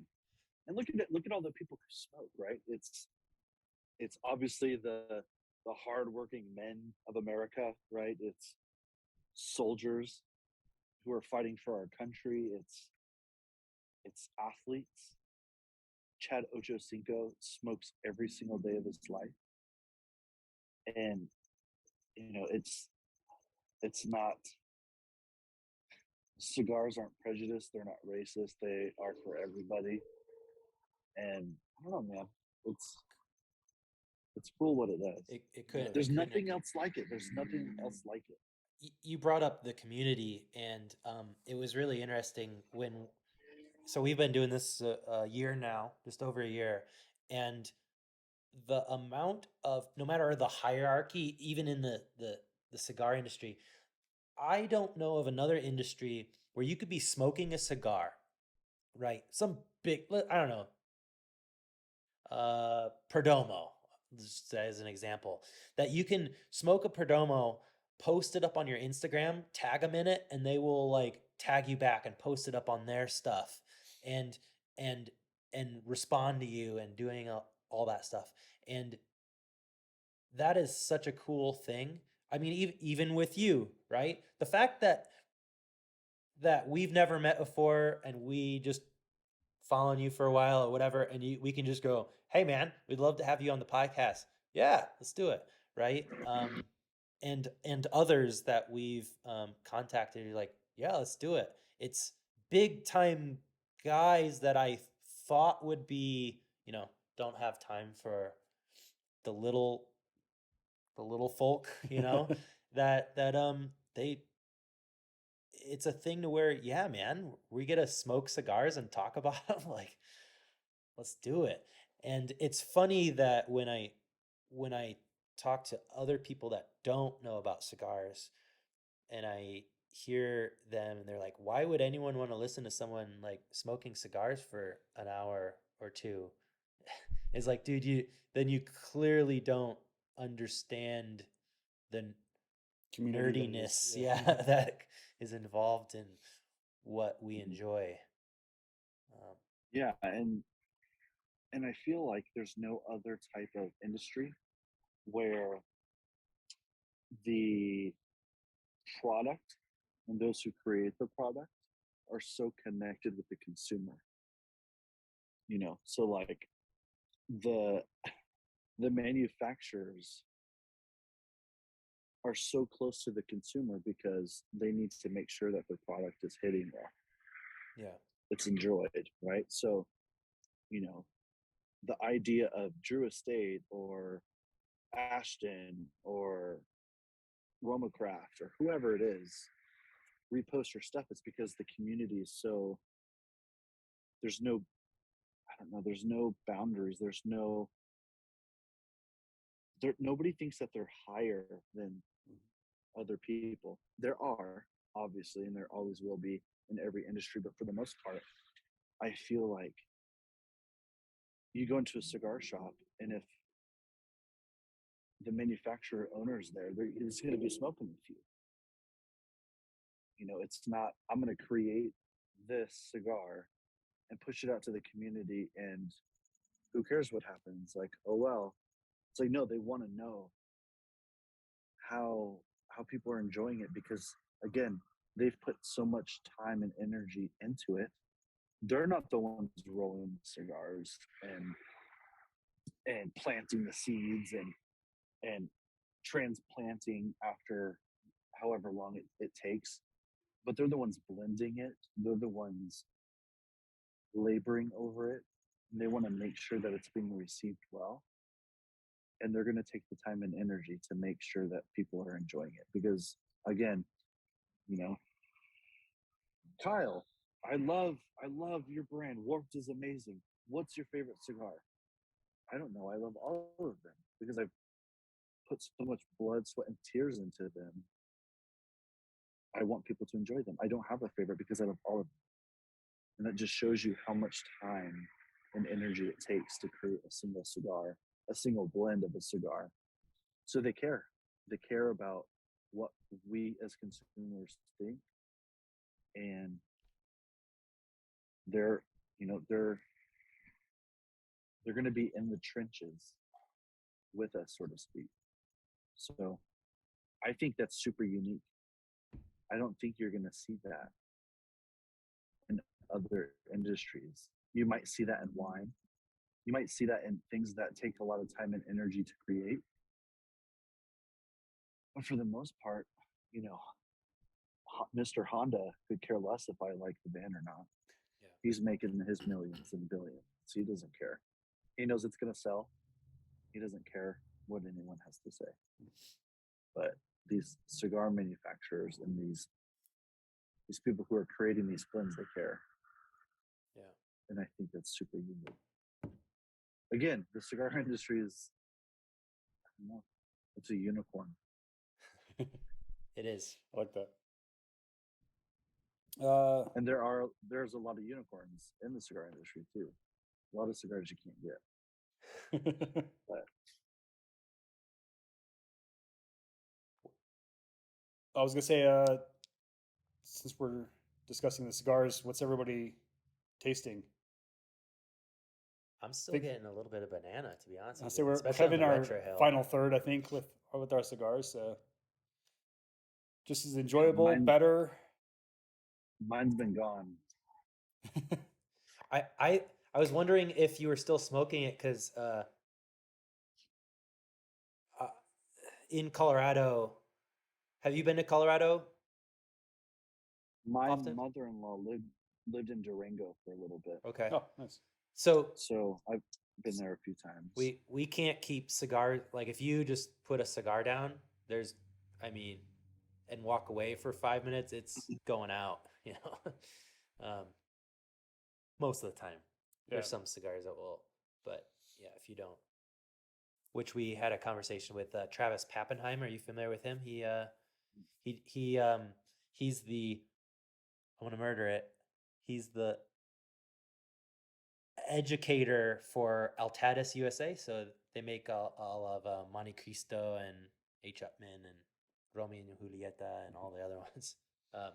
So he is probably one of the coolest jobs. And we met him at the Rocky Mountain Cigar Festival, and I recognized him from YouTube. And I was like, Travis, very educated on cigars and knowing what to do, but and what's out there. But he was saying how, yeah, us in Colorado, things just smoke differently than they do down at sea level or probably 1,000 feet is, a lot different than it is here, which is weird because for sure. when I go down to sea level, because I travel all the time, I can lay a cigar down and it will be 20 minutes and it will still be lit. Like, what in the world is going on? That never happens at home. No.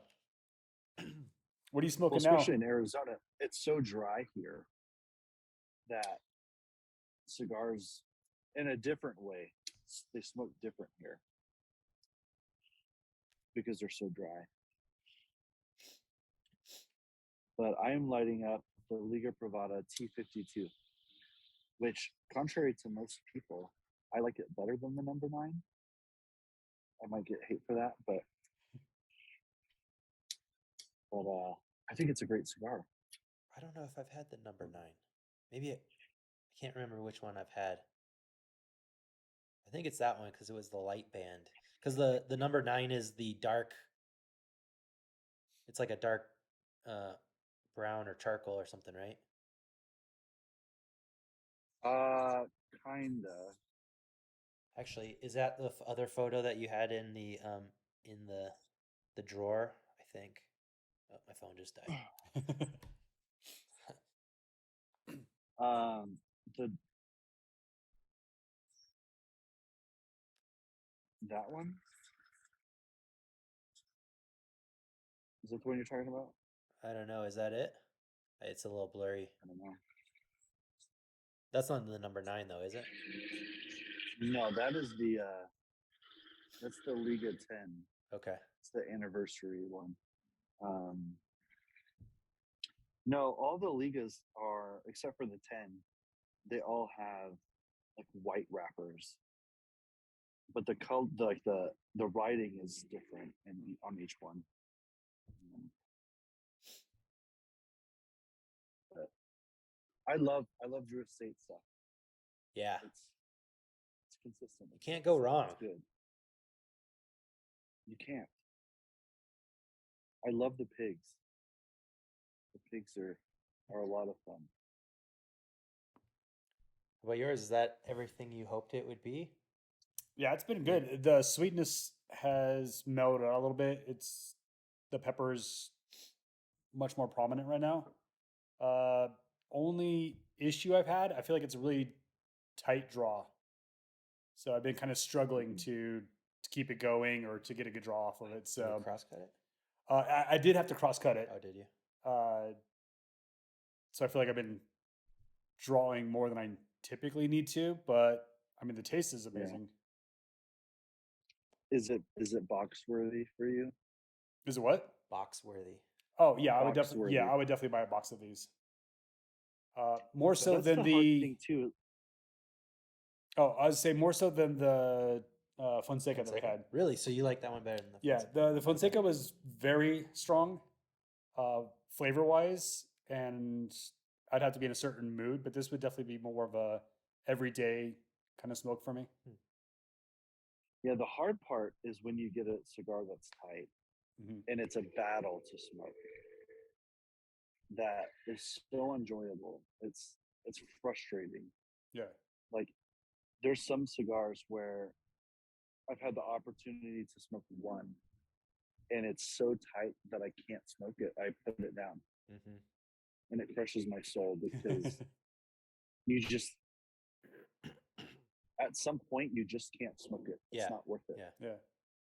Yeah. It's And not there's quite some that tight. cigars. Yeah.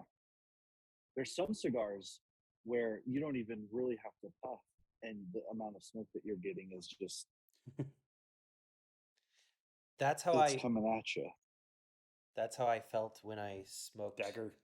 the Gurkhas in the long past. So I have a thing where I don't like Gurkhas. I've had bad experiences with Gurkhas to the point where I set it down and it's just billowing out smoke. Like when my wife and I first met each other, we were at a cigar lounge and I put it down like, in front of me and we couldn't even see each other. We're sitting right next to each other in a cigar lounge, like as close to Ryan and I are, and you could barely, she's like, what in the world? And I had to put it, I'm done. Put it That's obnoxious. far away because like that's not okay in my opinion. Like where you don't want to even be around the cigar that you're smoking, that sucks. Yeah. Not quite as annoying. I think my biggest pet peeve is when a cigar starts like unraveling and stuff from the foot end, not the, Yes. you know what I mean? Cause Yeah. like I can understand if you're if you're not careful and you cut it and it's falling off from the cap, then that's your fault. But yeah, if it's just starts unraveling and you're smoking this thing that's just doing this and unraveling and you're maintaining Looks it the like whole an time. Acme cartoon where it Oh blew up man. on the end. Yeah, it looks like a Wile E. Yeah. Coyote cartoon. Just stick a dynamite in there and it blew up like that. That drives me Yeah, that's insane. that's hard.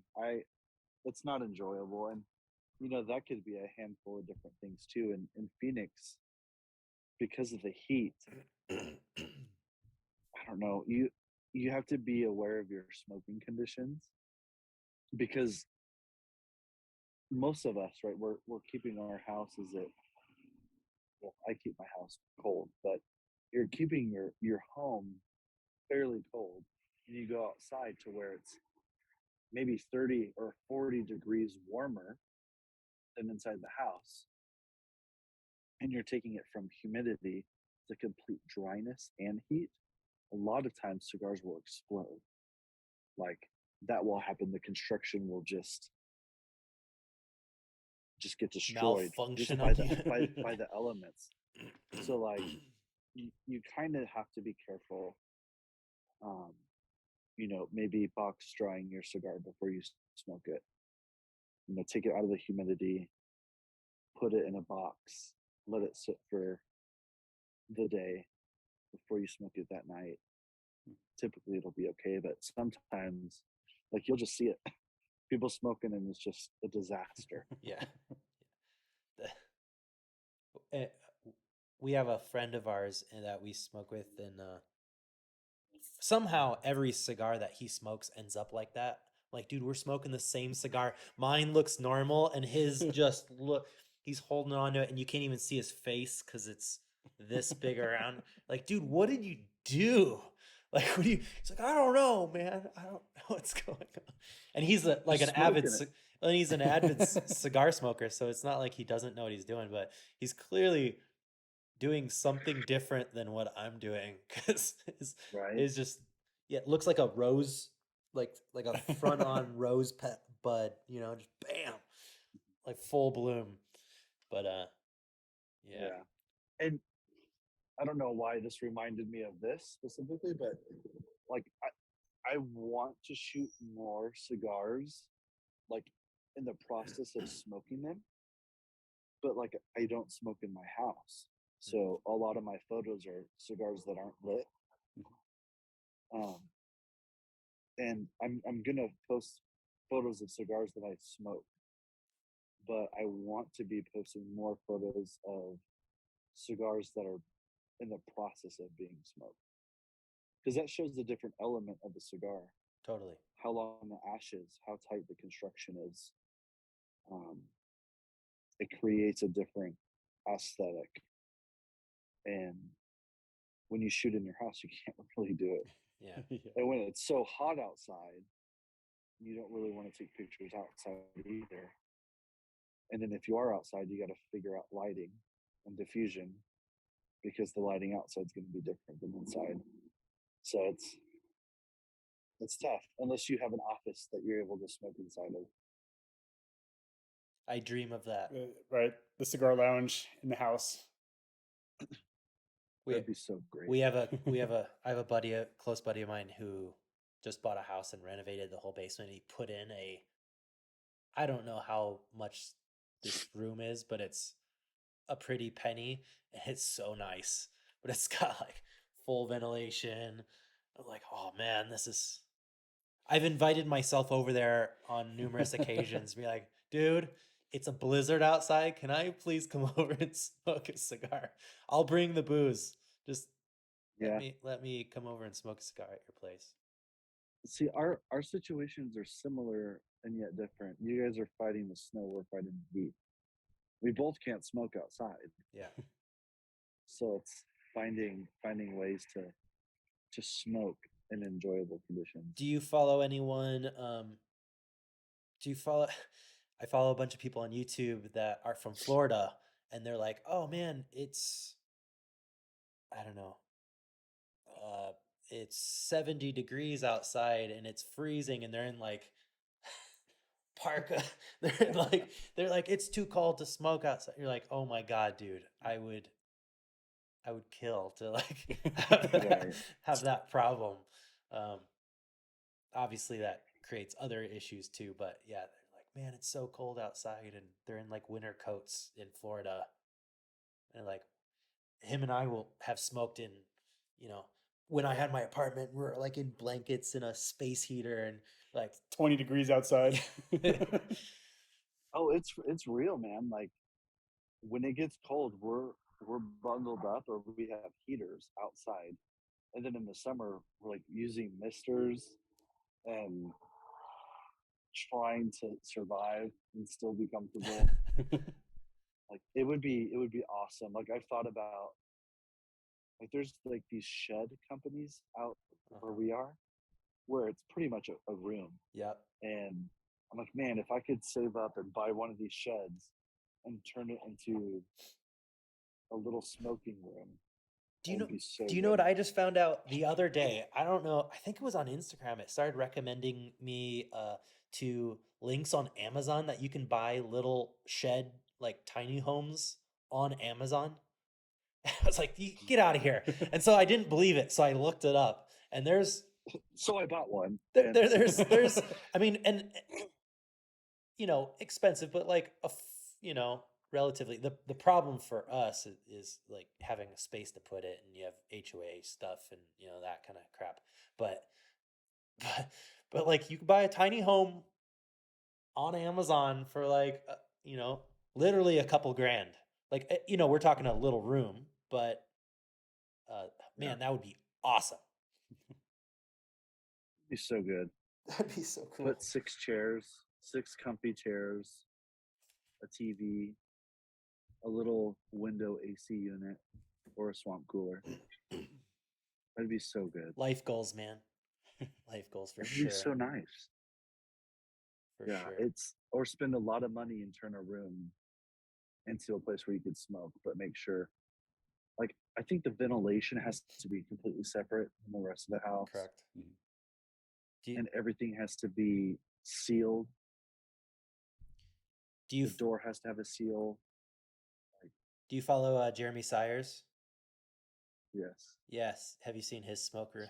His smoke and room it's is dope. crazy. And you're like, dude, that's so Probably awesome. costs so much money, Yeah. but if you have the money and your wife is okay with it, you do Right. it.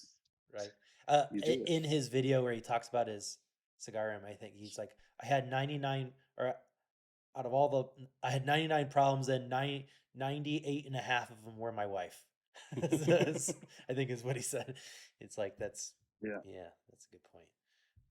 But But I mean, if you're able to do it, like I don't even know what it would take to make that happen, but it's possible. for sure. For sure. And how glorious that would be. Man, To be able a to basement smoke is anytime, helpful. anywhere. Yeah. Yeah, Just not gonna get that natural light for your photos. that's right. Here's the thing though, like for me, I prefer to sit outside, Yeah, So much have better. the Yeah. fresh air. absolutely. But So when if it's you have 100 perfect degrees weather, outside, yeah. man, goals. So, so on a, if you were to say, I know every cigar is different, would you say that you have a specific beverage that you tend to gravitate to pair with a cigar more often than others? Yeah, I'm a big bourbon guy. I love bourbon. All right. So we'll typically, if we have friends over, we're typically tasting a lot of different bourbons while we're smoking. Um, but if I'm outside reading at night, I'll probably make an old fashioned, um, or a coffee. Mm. That's typically my go tos. Back in the day when I was first starting, it was Dr. Pepper a lot, but I don't really drink soda, so kind of. Have you ever seen the documentary Neat? Oh, I love that. Love that documentary. That's Phenomenal documentary. Funny story, and I think we can apply it to cigars too. But after watching that documentary, it changed my perspective on cigars and on bourbon.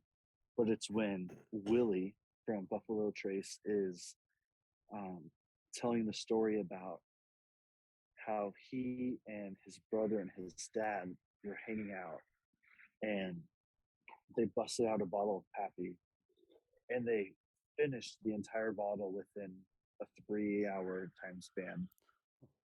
And the conversations were so good. And then, like a week later, his dad dies. Yeah. And he said something that struck me. He said, good bourbon is for good company. And with the bottle of Pappy that they had, it was the experience with his dad and his brother that made everything. And good bourbon is meant to be drank, not Enjoyed stuck with on a good shelf. company. Yeah.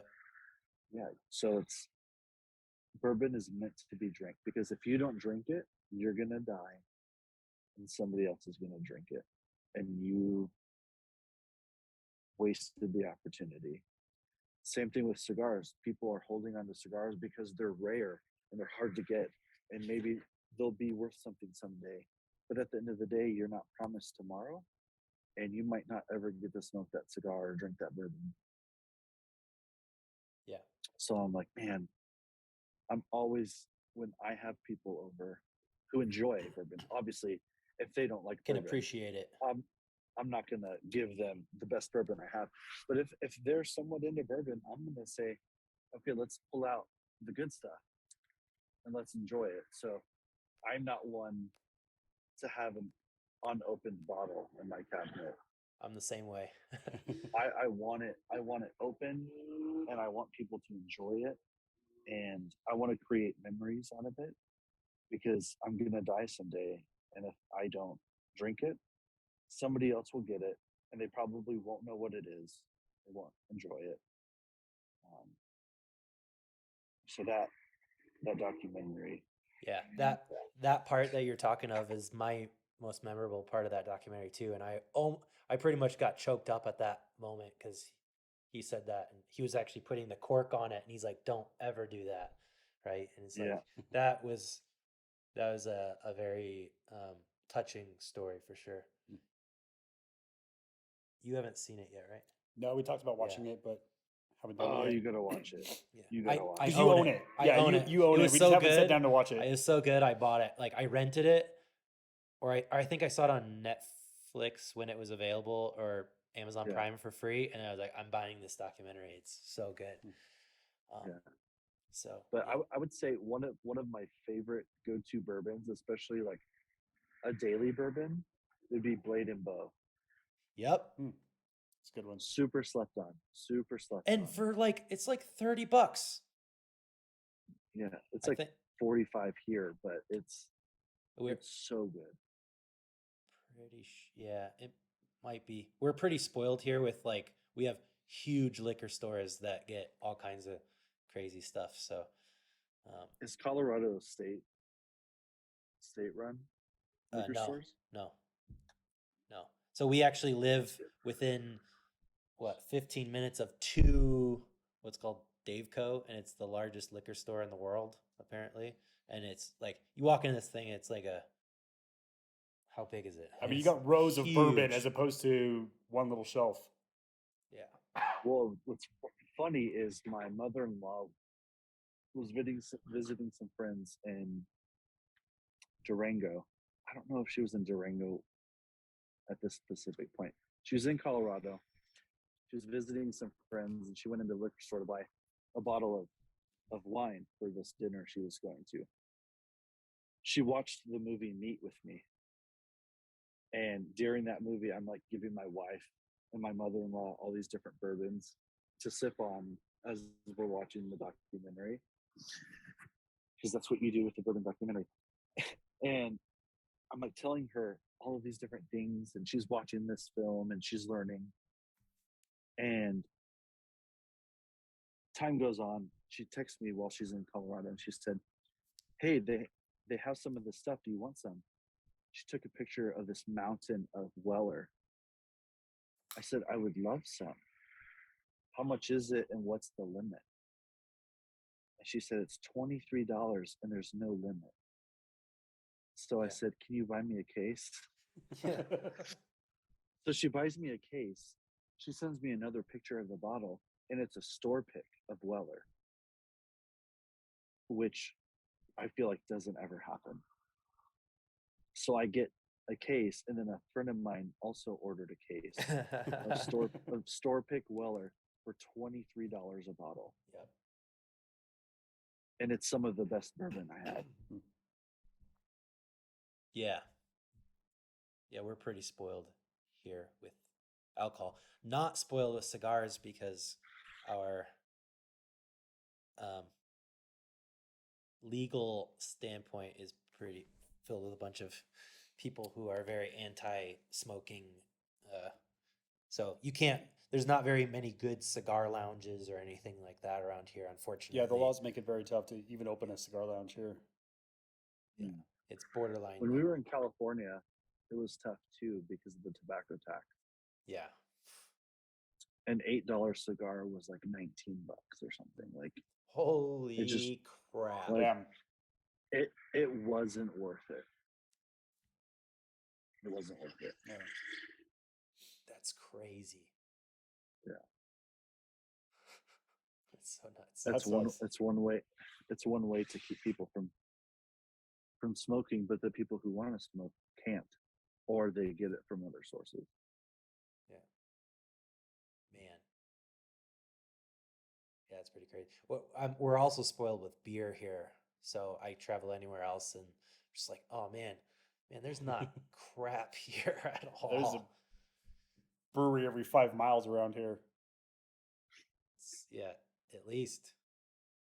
I mean, Yeah, I get hated on because I'm not a big beer guy, but a buddy of mine is a huge beer guy and has, I think he has 2 refrigerators in his garage that are dedicated to beer. That's rough. And he would come over and he would bring a cooler every time with all of these different beers. And I tried a couple and they were sours. This is going to get me so much hate. A couple of them were sours, and I'm like, these are really good. Love these. So then every time he would come, he would load up this cooler of all these different sours from all of these different microbreweries, and I was just it was blowing my mind. Like Unentitled Art series, and he would have all of these different sours from this line, and I'm like, this is a whole nother world. yeah, yeah. Do you like sours, right? I've had a couple that I enjoyed, but for the most part, Yeah. I haven't got into sours.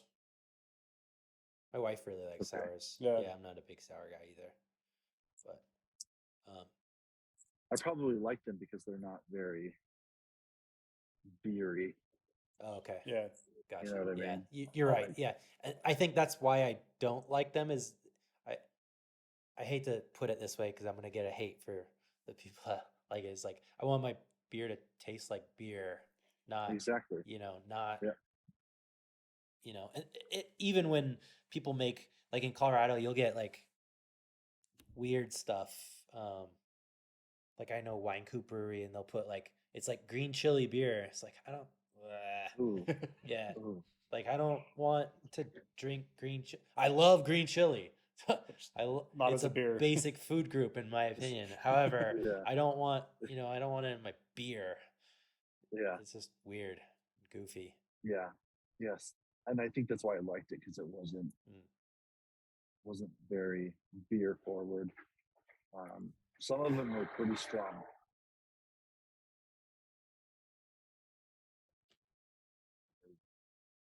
I stick to bourbon. Yeah, Yeah, that's It's a mostly great- what we drink. I don't think we've ever done like an old fashioned during our podcast though. We've never paired which is weird. like a Manhattan I'm- or. I'm a something big like that. Manhattan guy, so I love Manhattans. And I think if I were to pick a go-to bourbon, if we're talking about bang for buck, I'm a huge fan of a Buffalo Trace, and to especially, and so much of a bourbon guy over rye that, contrary to tradition, I make my Manhattans with bourbon versus rye.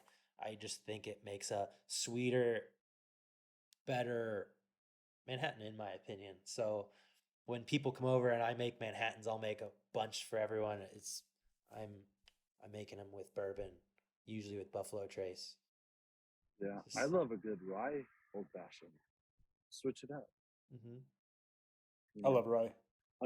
another bourbon that's really good and affordable and available is Four Roses Single Barrel. Yes. Four Roses is great. It's such a good bottle and it's so consistent. So good. My wife enjoys it. Is she not typically a big bourbon fan though, or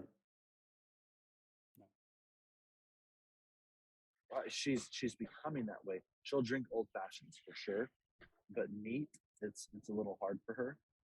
But this wasn't a normal bottle of a Four Roses single barrel. It was one of the harder to get recipes, but we opened it up and my buddy brought the bottle over. We all smelled it first, and we were all in shock of like, okay, what is this? Like the nose on it smelled so good that we didn't even want to drink it because it would ruin it. And then we started to drink it, and we realized this is an amazing bottle of bourbon. Another bourbon that not a lot of people know about. It's Jim Beam, but it's finished in sherry cask, and I think it's called the Masters Collection. But it's this beautiful bottle that comes in a box, and it might be one of my favorite bourbons. But my buddy bought it, and he brought it out, and he's like, "We got to try this." We tried it, and it was absolutely incredible. Stunning bottle. So if you ever find it, get it. Um, but when you say Jim Beam, people are like, "Huh? Yeah. Really? Really? It's one of your favorites?" Yeah, this is different. This is a different beast. We kind of had that recently over St. Patty's Day. We got an Irish whiskey, and Ryan and I aren't necessarily Irish whiskey fans. Like, the aisle was there, but I never even like looked over there. You know, I mean, I was always in the Yeah. scotches and bourbons, um, and we had what was that? Teller.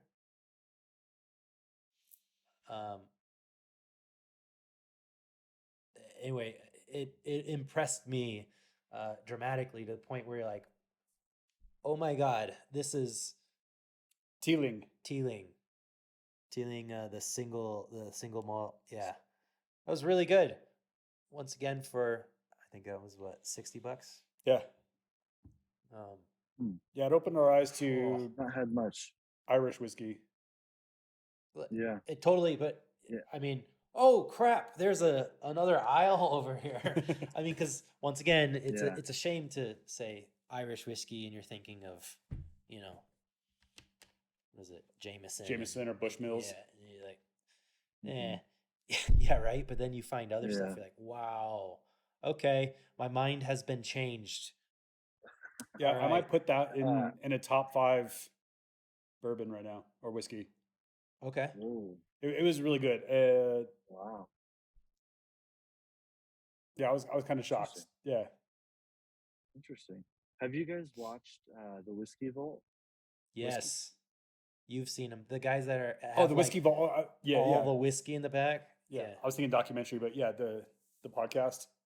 They know Yeah, that's they it. know their crap. Oh, Holy moly. Yeah. It's a good place to see what's worth trying or not. For sure. I like how they'll like talk about a bottle and they turn around because they know exactly where it's at.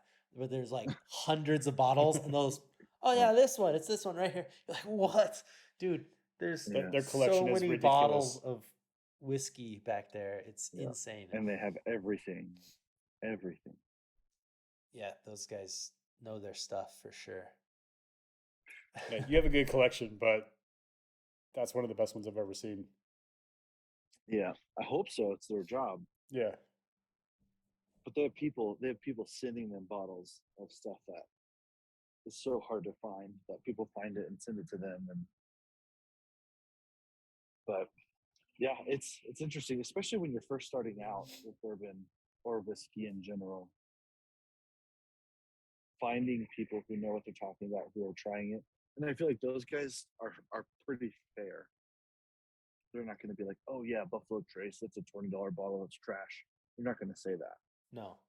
Like they give each whiskey an opportunity to speak for And they're itself, which not is great. and they're not snooty about it either, which I also we kind of rant on the podcast too. It like I'm very anti Hmm. snooty cigar smokers. We're like Oh, it tastes like schnozberries on a Tuesday afternoon on a you know like come on man. Like are we having a conversation? Now, I'm not denying that some people can taste things that I can't, but I don't think I think there's an important factor to keep in mind is that you don't need to be able to taste those things in order to enjoy anything, that's right. right? Yeah. Coffees, I'm a coffee snob too, so coffees, whiskeys, whatever. You don't need. Do you like it? Do you like it, Hmm. right? And I think that with cigars, when you ask like simple questions of like, okay, does it taste more leathery? Do you taste nuts? Do you taste, Hmm. you know, earthiness or fruitiness, whatever it might be? And when you ask a pinpointed question to where it kind of, once again, we're going back to the photography and the art to just make you stop and think for 1 second of Hmm. going, wait a second, and you step back and go, oh Yeah. man, now and it just opens their mind. You can see their brain just It's relatable. Yeah. yeah, right. If you And say earthy, somebody's okay. Yes, it is earthy or leathery, but if you get too specific, I think it could turn people away from it because they're not It tastes like experiencing the that. yeah, it tastes like the skin of an Argentina blueberry.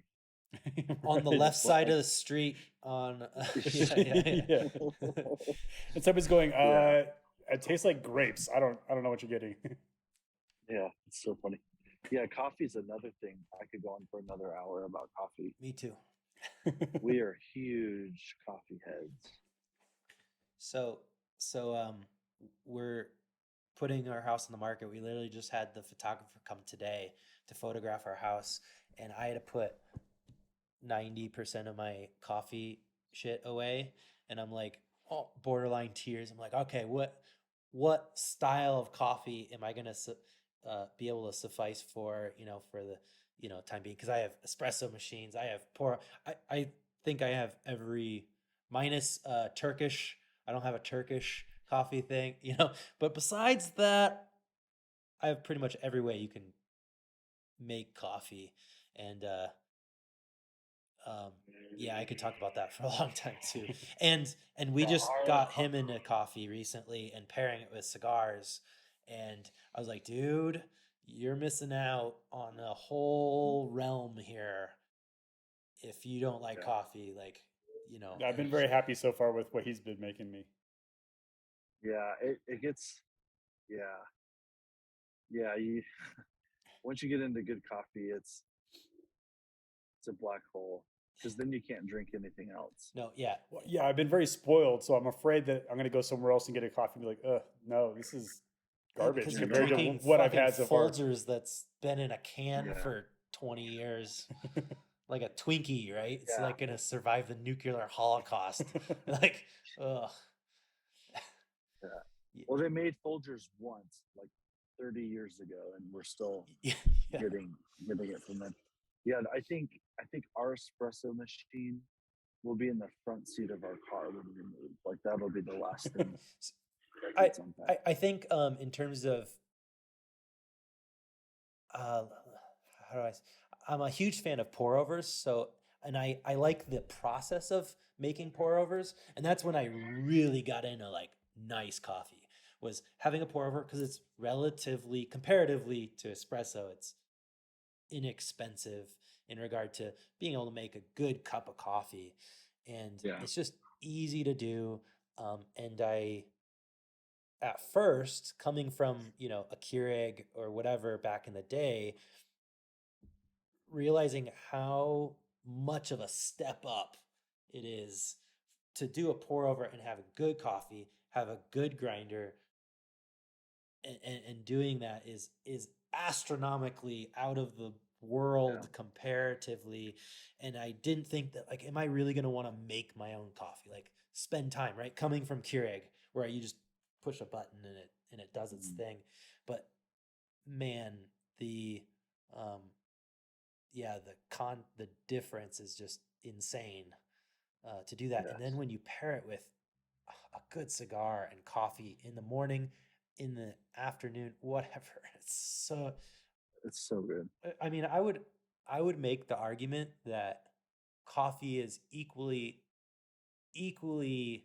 if not, um, better at sometimes to pair with a cigar, in my opinion, because you don't have the problem with different, strengths of whiskey, like being Islay scotches or whatever, and you don't have that, like, oh man, that does not work because now I can't taste the cigar.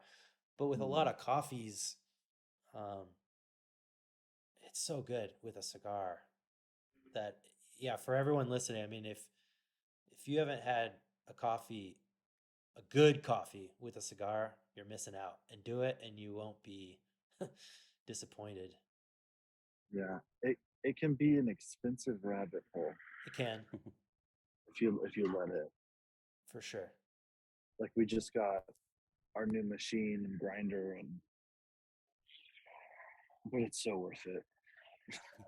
It's so worth it. The hard part is, you know, typically I'll come out and have a cigar after the kids go down, and I'll do a lot of reading, or I'll watch something, and I want a coffee, but I can't because I gotta grind the beans and I gotta do all this stuff that's so noisy. Where I'm like, I I maybe. I have been known to bring my grinder, load it up, bring it out to the garage, grind coffee, and bring it back because, like, I'm getting coffee, man. It's I'm gonna do it outside if I have to. I don't care. Yeah, uh, totally. but then Yeah. you get to the point where, um, oh, this brings me to a question I want to ask you. So it's, you get good coffee, but then if I have friends that want to put like creamer in it and some, and you look at them, not to be a snob, and I don't want to get it to like putting ice in whiskey or whatever, but like, to that point, but it's like, dude, you're getting good coffee, and if you're putting 90% creamer in there, it's like putting ketchup on a nice steak or something, right? It's like blasphemy. Um, Yeah. which leads me to my question, and I thought about it earlier. I wanted to ask you is, when you're at a cigar lounge or you're with buddies, I do think that when you're smoking cigars, you bought the cigar, you can do whatever you want. Like, I think Tim even has an episode on YouTube where he's like, "You want to smoke it backwards? It's your cigar. You smoke it how you want to." But there will be certain things that people will silently be judging you for. What what is your thing when you're at a cigar lounge that maybe you won't even say anything, but you're just like, it'll kind of catch your eye. What's your, like, kind of pet peeve? Yeah, I think, well, a couple things. I think the first one is the type of cigar. If somebody is smoking a flavored cigar near me, that kind of gets me a little frustrated Okay. because they're so overpowering that their one cigar will drown out 15 other people's cigar Hmm. with the smell of theirs. Um, so that's a pet peeve. People smoking flavored cigars. Um, I think if they're smoking a normal cigar, like I pay attention to how people cut cigars and Okay. light cigars. Um, and people will typically cut way too much off, and then they'll complain about it unraveling. It's like, well, it's because how you cut it, buddy. Yeah, yeah. It's your Like, it's a you're doing, not the you're cigar's you're fault. cutting it with this dull cutter, and you're smashing it, and it's destroying your cigar. Um, and then typically how people will light their cigar and then ash their cigar. Yeah. Like people will like So bang their that cigars essentially, and like so that's mine is when I'm at a cigar and they cram it into oblivion in the thing, and I'm Just like, cringe. oh, dude, that that's mine when I'm at a cigar lounge and I just see that like, oh, like a part of me dies. it's bad. And I won't say anything, but I'll be judging them silently from the corner, Oh, for Yeah. sure. um, maybe another one, less so, but uh, on that realm is constantly tapping it every 5 seconds, which tells me usually they've come from a cigarette realm. Cigarette, yeah. And so there's a part of me that's like, okay, good on you. You're actually trying a premium hand rolled cigar, and you're doing that, and you just haven't been. It's clearly a habitual thing that you're doing, Yeah. but the thing that gets me is the cram into the ashtray at the end. That, yeah, part of me dies. Yeah, it's like kicking you when you're down. Like it's just it's so I can hear it Yeah. right now. How about you, Ryan? Do you have It's it? I mean, that's probably the thing I noticed the most. I have noticed that if somebody's smoking a blueberry cigar, it is overpowering. You're just like, oh, it Yeah. kind of ruins the vibe. But yeah.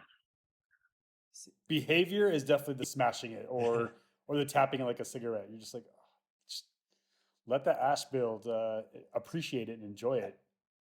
I think the reason why Mm. smoking a flavored cigar next to me doesn't upset, like my wife, when her and I first met, she smokes cigars, but she really likes like hazelnut cigars or whatever, and that gets her to smoke with me, and I enjoy that.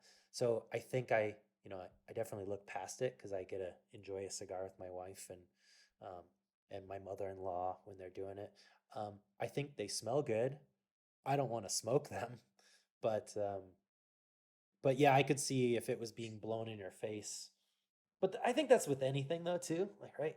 If some a-hole is blowing smoke in your face, then that's not fun for anyone.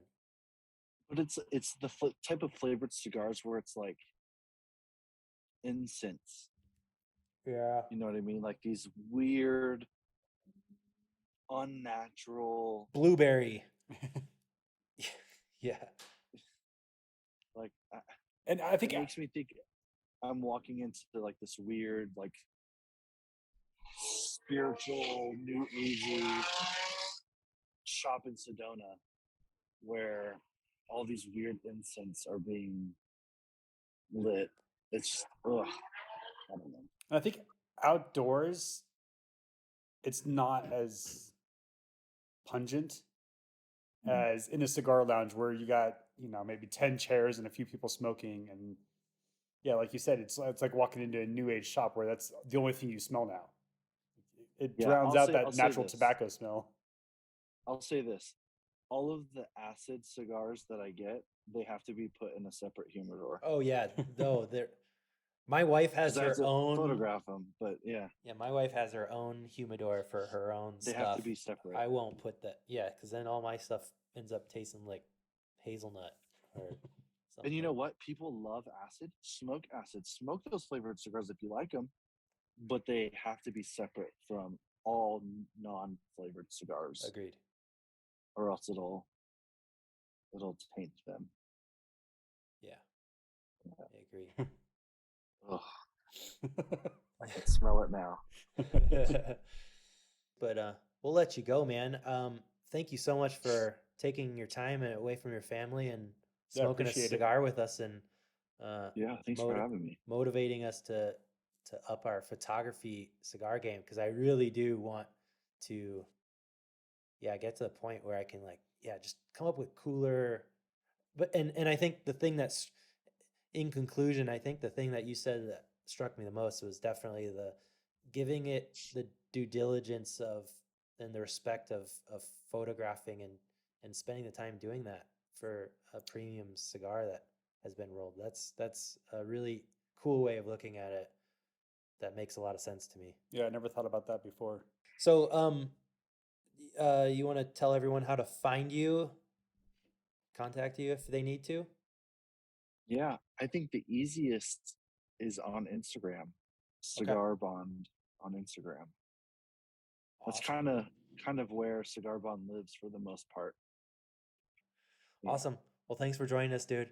Yes, thank Hopefully you we'll very much. cross paths eventually, but yeah, For we'll sure. keep in touch.